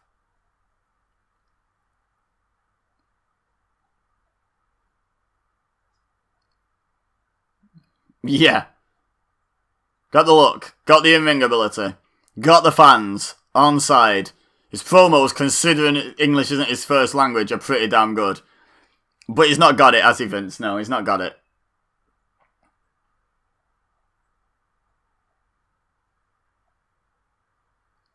Ah, there is a section sign as well to go with it. Cool.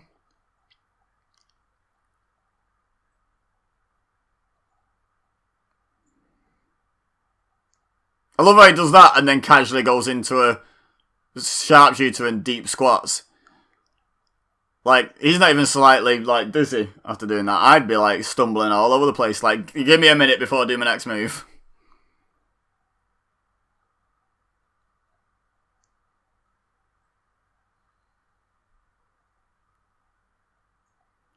Is Alan not a face in this then? Why is he holding on to that? Or is this super personal and just doesn't seem it? Kevin Owens looked like he got hit with a truck. He went flying. Brilliant. Love it. Love it. Maybe I take it back. Maybe this is better than Rollins Cena. It's a lot of fun. It's a really good match. I'm enjoying this. It's building nicely. Got some really fun moments, and then it's got some transitional moments that just plain make sense, which matches need. Can't just go high spot, high spot, high spot, high spot. That gets old. Oh, I think it does anyway. I don't know. What about you? Let me know in the comments. Are you an AEW fan? Oh!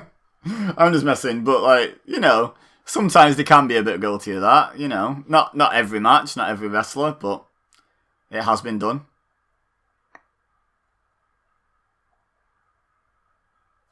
Ludicrous.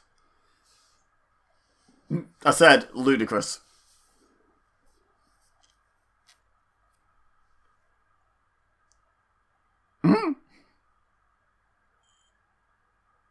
What is he doing? What are you doing, Cesaro, you madman? Just casually standing on the top rope, faffing about. I don't even know what he was thinking he was going for, but wow. Oh yeah, the twisting superplex. I forgot Owens used to do that.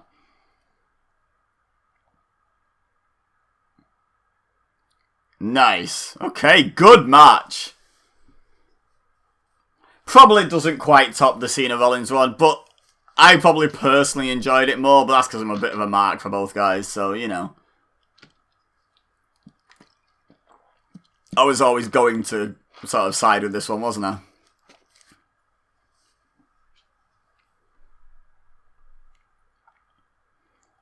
So we got 36 minutes left, so 6 minutes of Lesnar Undertaker, 1 minute of Lesnar entrance. You know what the rest is, I've made the joke before. And Bank United. Okay.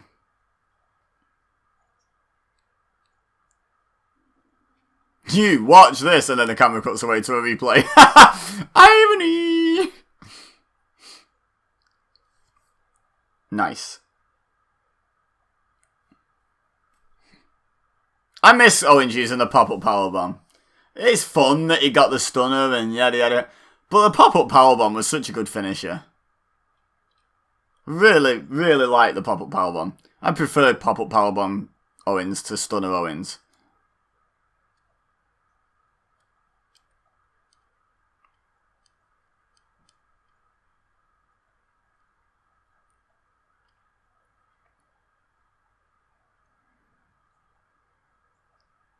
Great stuff. Thoroughly entertained by that. Thank you very much, Mr. Owens and Mr. Cesaro.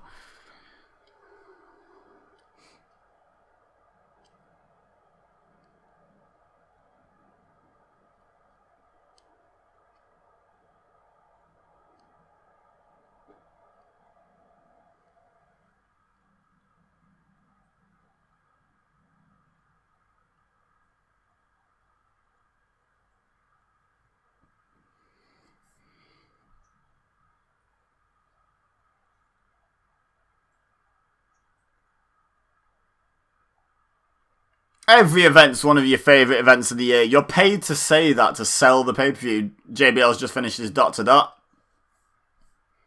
He's like, once we cut away again, I'm going to get to colour it in. What's happening? What are we talking about? I don't know. I don't know, but I'm going to have pizza later. The Beast. Huh? The photoshopped eyeballs of The Undertaker.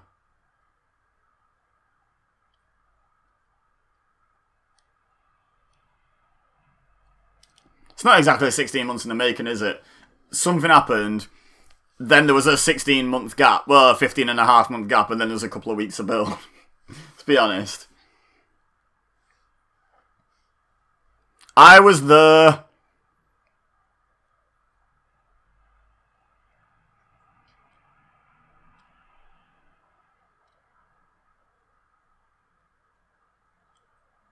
Yeah, it was hard to watch because Undertaker was not in a good way in that match. Wasn't one of his proud moments, was it? Yeah, same.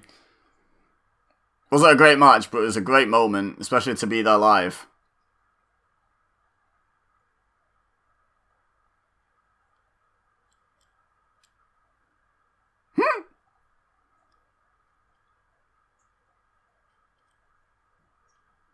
Pardon? What?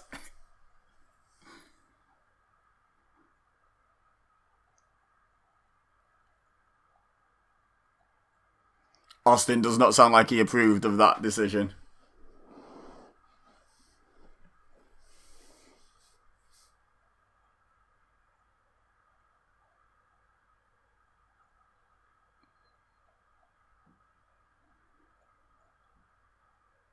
See, told you, 15 months later, big gap.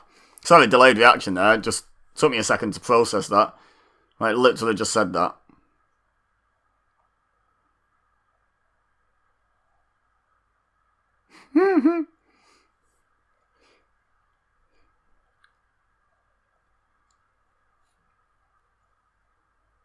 Ha!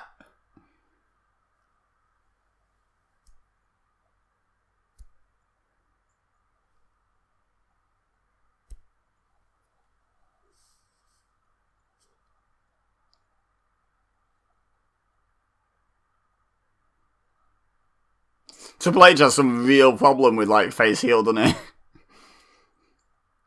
Both in character and out. Just never admit that anyone's a face or a heel.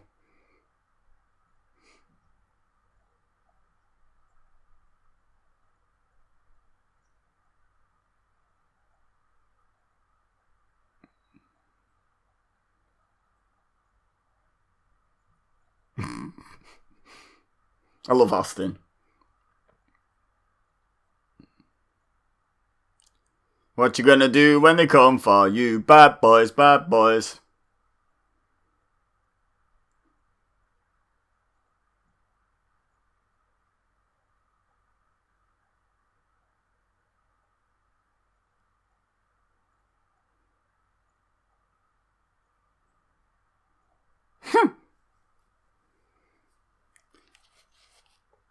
Kick, if in doubt, kick him in the balls. Twice.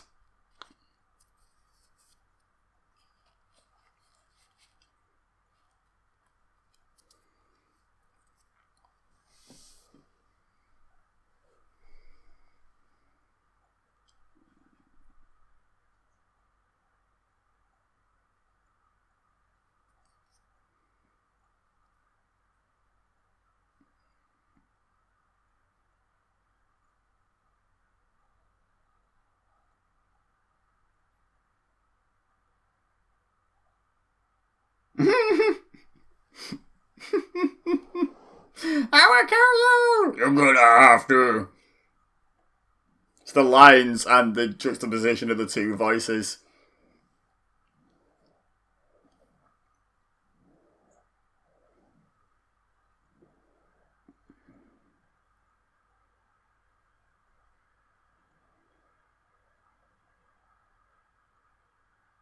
No pyro. What? Have they already got rid of pyro in 2015? I hadn't noticed all show. But have they already got rid of it? No. Did they just forget to do Lesnar's?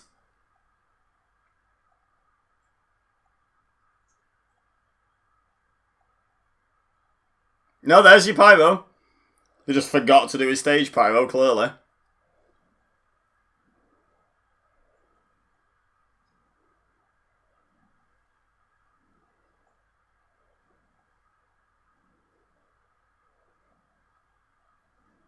Yeah, but he's had 4 matches in that time.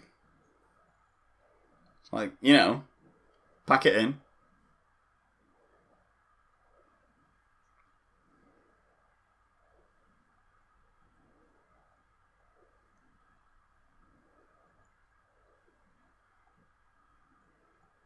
Undertaker hasn't been pinned in 16 months. Like, you know, what's your point?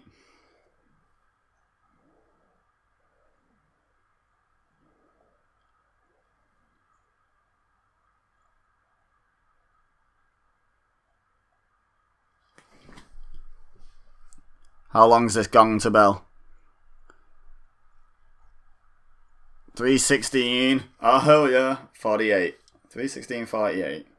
Just curious, because I always make jokes about the length of Undertaker's entrance, but it is legit super long. Just curious how long this particular one is. Basically, the question I'm asking is, how long is the Undertaker's entrance?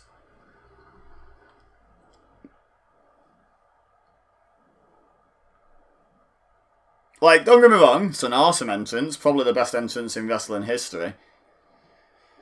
But whoo-wee, it takes a while, doesn't it?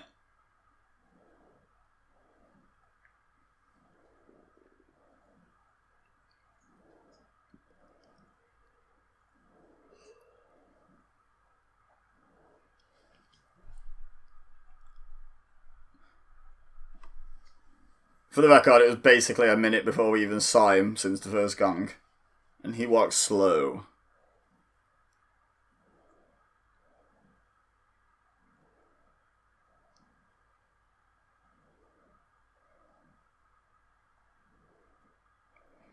It looks like a dodgy impersonator of The Undertaker there. I think it's the shadow makes his face look a weird shape. Doesn't really look quite right there.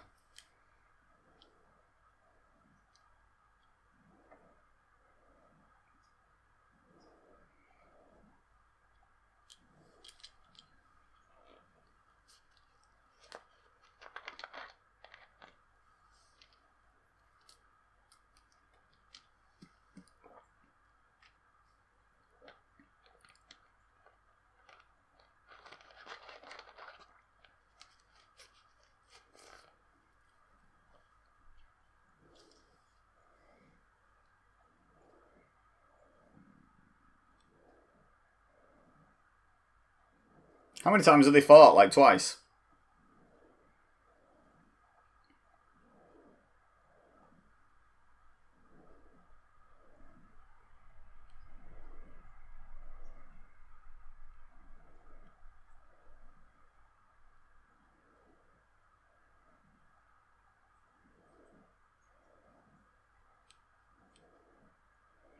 One hell of a fight.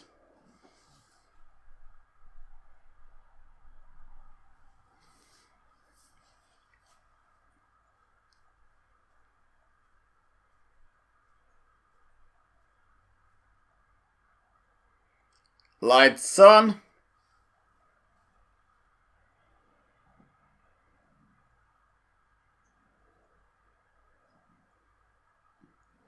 I feel like Brock Lesnar begs to differ.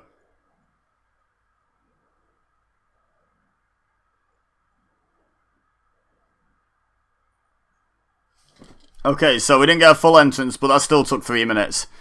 And we didn't even get his coat off, his hat off. Like, we didn't get the full shebang. The rolly eyes.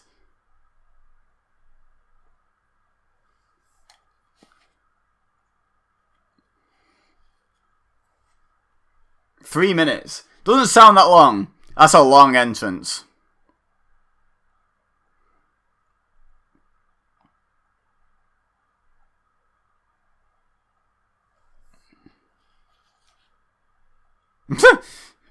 Cleaned out Charles Robinson with his massive coat. Like, heavier than Little Nate.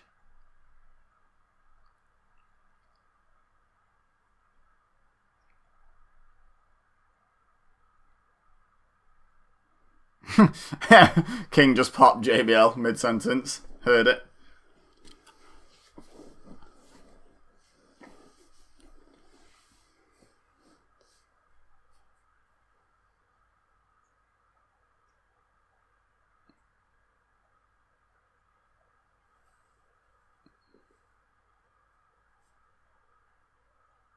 Oof.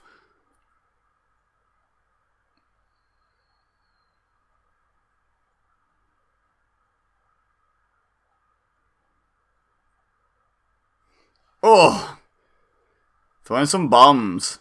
Look at the ref getting out of the ring and back in.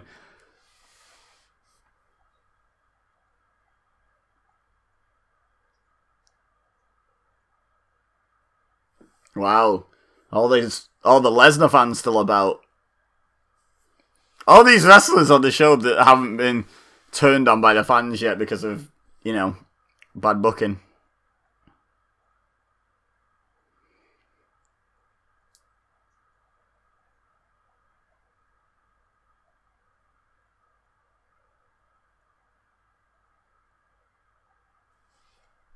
I love how they have this, like, MMA presentation, then Undertaker's like, I'm gonna walk across the top rope. So strong. It's ridiculous.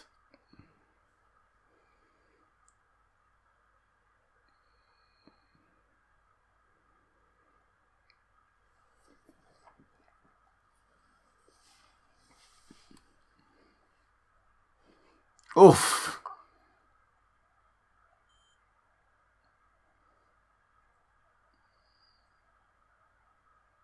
Someone's got a one sign. Someone's doing the suplex count.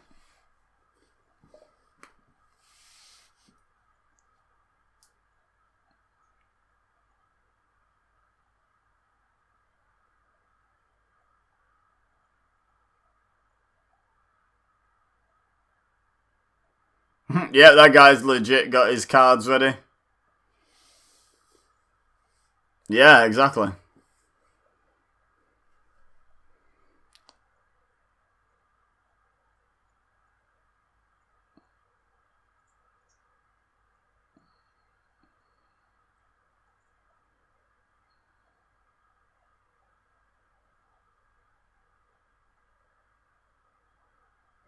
Face first. Good counter.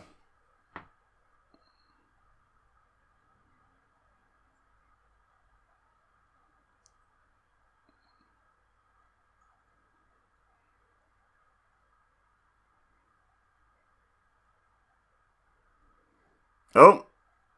And Snake Eyes. Lesnar busted. Boot to the face as well.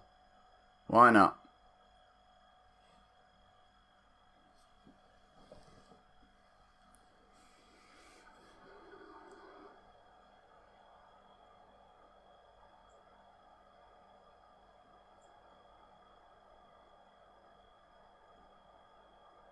Nah, he was already bleeding before that boot there, JBL. You lying. Why are you lying for? What are you lying for?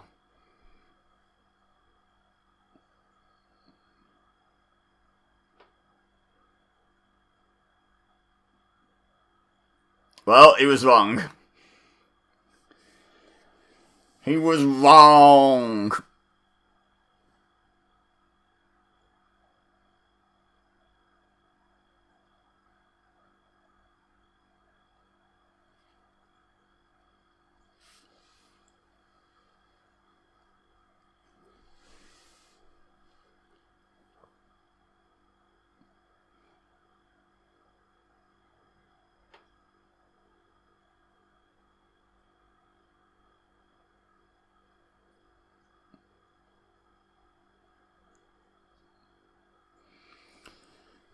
I love how King was trying to get his point across, and Michael Cole's like, no, I'm going to call this over you. Thank you very much, sir. Hall of Fame, my foot.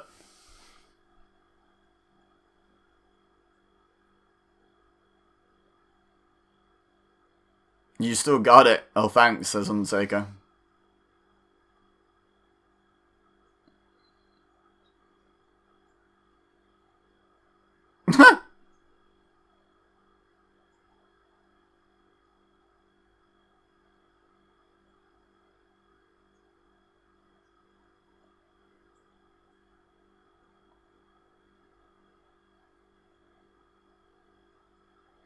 Wow. Talking of, like, things that people that size and shape shouldn't be able to do. Lesnar is legit a freak. Like, with his milk bottle legs and all.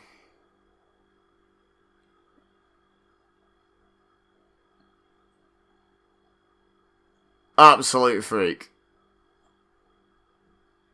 Yep, we heard you the first time. Have you got blood on that side of your face? What did you do? It's the other eye that is cut above.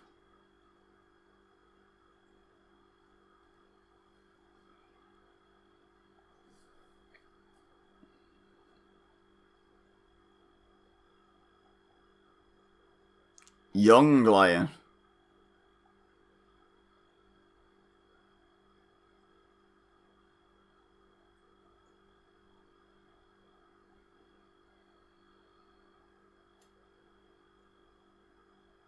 I like how Lesnar likes to have a little dance. Like, look, I'm not gassed. I'm just really sweaty.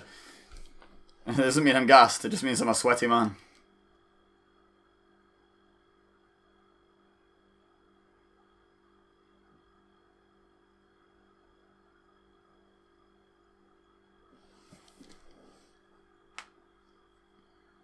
Uh-oh. SpaghettiOs. Apparently they're sponsored by Mountain Dew in every language, except one half of the French team who's just on water. That's the French announce table, right? The one next to the English one? I think it was French next. Uh-oh. Oh. Oh! Which one? Tell me the language. Which one? The one time they don't mention which language it is that they've gone through. Oh. Pretty sure it was French. Let me know if I'm wrong in the comments. Or if I'm right, for that matter. Yeah, it's pretty good actually, fans. I agree.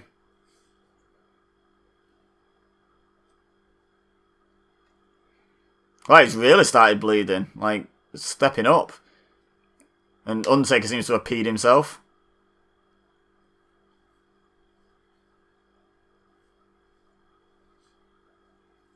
Bit of blood just dripping off him.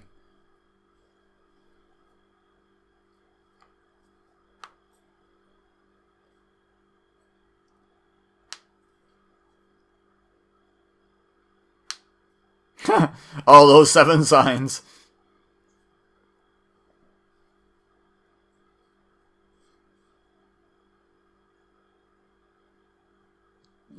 Charles Robinson had money on Lesnar. Did you see him then? Like, oh, damn it.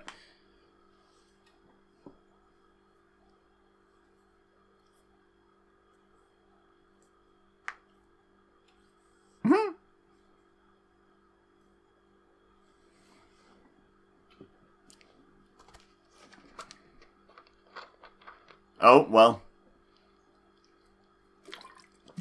That's not a very nice thing to say, Brock. But, you know.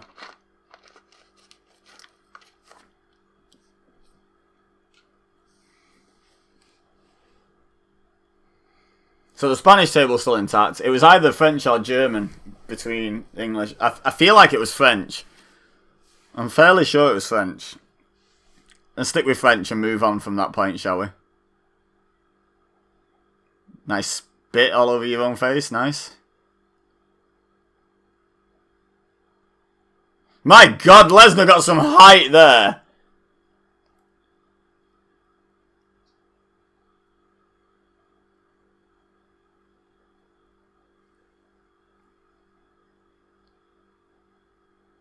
Like, Lesnar was high. What a freak. Absolute freak. In the best possible way.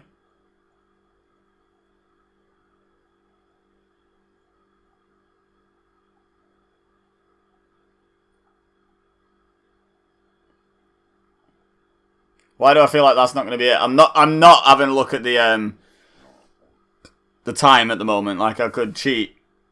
No, it's out. I could cheat and look at how long's left on the show, but that sort of defeats the point to me of enjoying the match and not knowing when the finish is coming for definite. But I was pretty sure that wasn't it. How high did... Like, he was above Charles Robinson's head. Like, entirely above him. That was insane.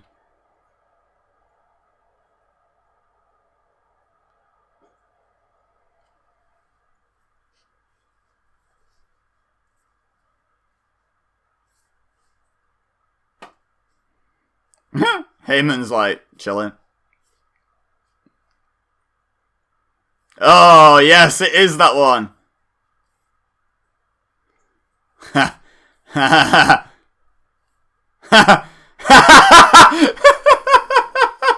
the best. It's the absolute best. You ever heard that many people laugh at once? So good. They're not cheering, they're laughing. So good. Thumbnail achieved, for definite. Pretty quick.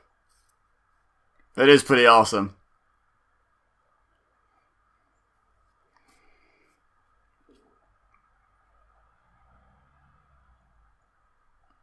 He's in the ropes. Is this no DQ? Yeah.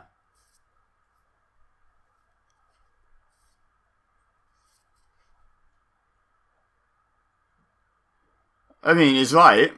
JBL is right there. Oof. Weak last ride. Barely lifted him.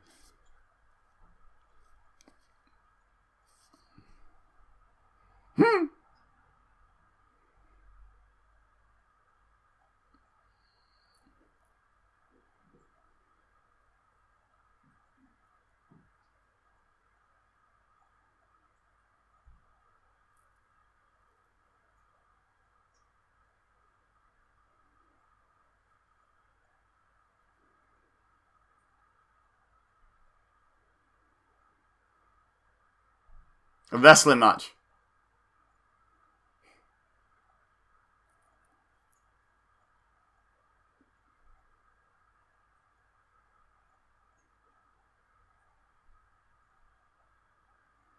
Oh, there we go again.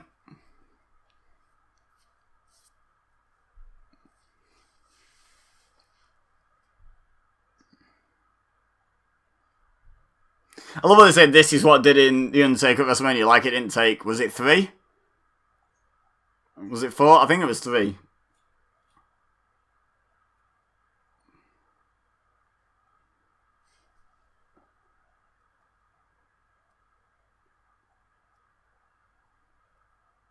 Easy for you to say. Cole.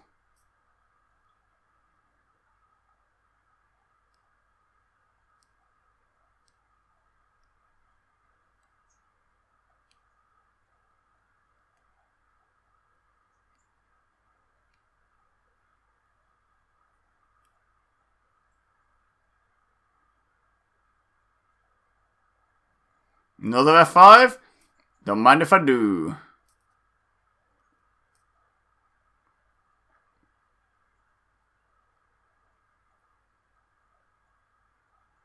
I like Heyman's presumptive pose.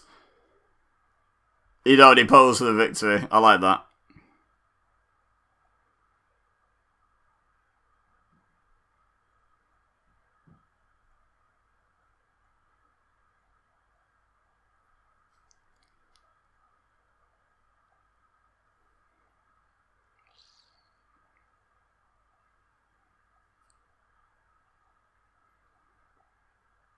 Let's not overdo the "this is awesome" chant, say, guys. It is, but you don't have to chant it after every move.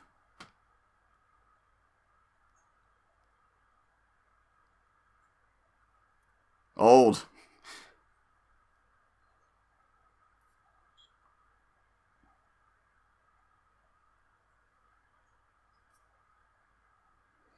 I don't think this is the match that finishes with a Hell's Gate. Is it? Or is it? I don't remember. Oh, good, I don't remember. That's good. It's a good thing that I don't remember.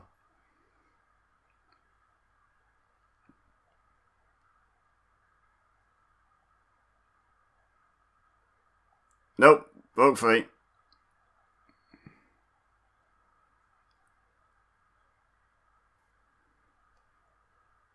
Why are Undertaker's pants so consistently wet? Is that just Lesnar sweat? Like, look at how wet his pants are. It looks like he's peed himself a lot. A lot of pee.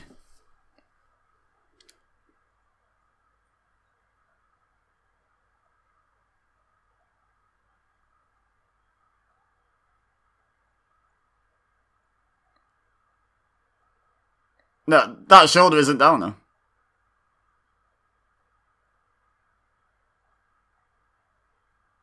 What?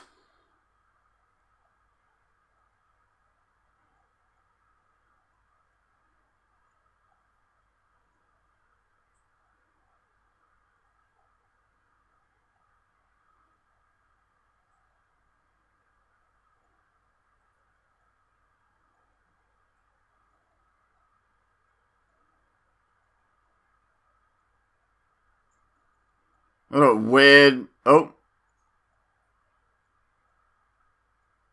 Yeah, it is. Yeah, it is this finish.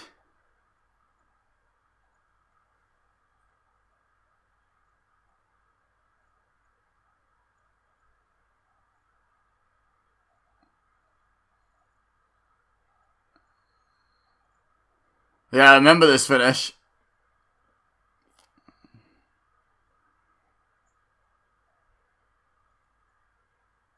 Wait for it.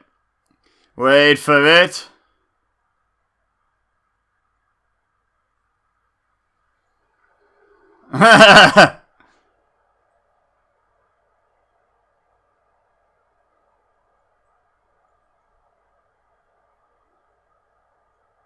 And he's gone.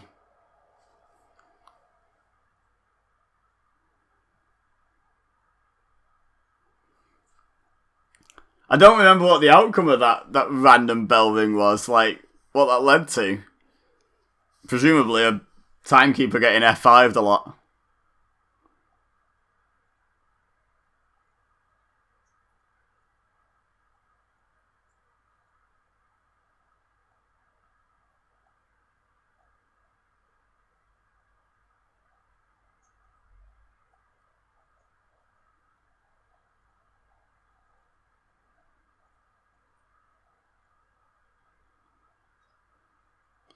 Yeah, but since when has that mattered?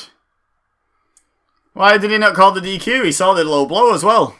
Timekeeper.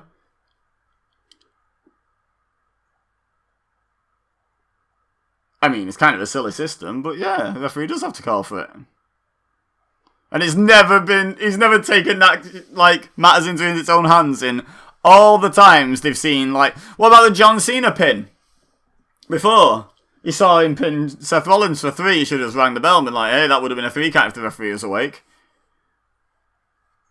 Or the John Stewart chair shot, hey, that's a DQ if the referee had seen that. Ring the bell. Like, such a weird finish. Good match though. The main event, the second half of the show, delivered. A lot better than the first half. We had the 2 main events. The Cesaro-Owens match was a lot of fun. Let's just forget the women's match was in the second half. And like, yeah, it was a good second half of a show, but it wasn't a great show start to finish by any stretch. I don't think. I mean, let me know your thoughts in the comments.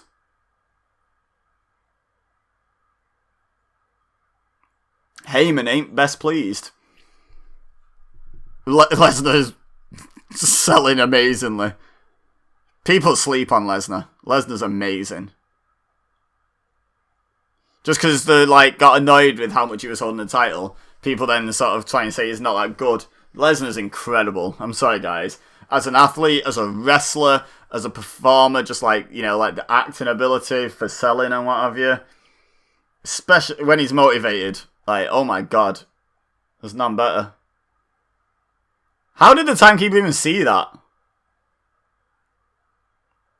But how? It wasn't even on that side of him. Oh, they bleep the replay. They censor the replay. Behave yourselves, WWE. It's the height of the PG era, was it? Surprised it's not in black and white because of Lesnar's blood as well.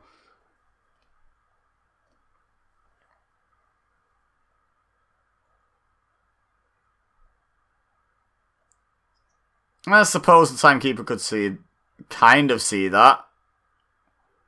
But he should be watching the ref, shouldn't he? Uh-oh. Bye.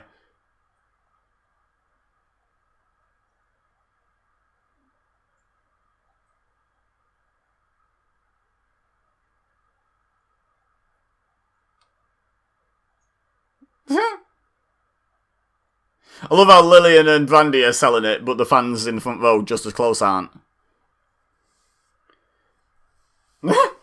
No.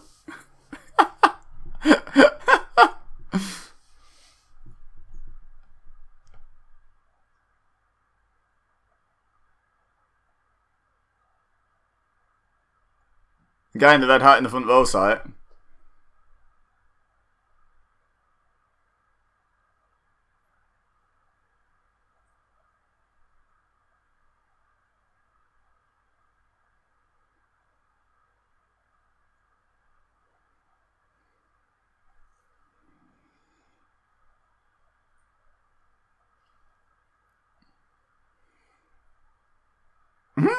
What a weird finish. Kind of a good finish though, kind of unique. I just don't like the timekeeper involvement.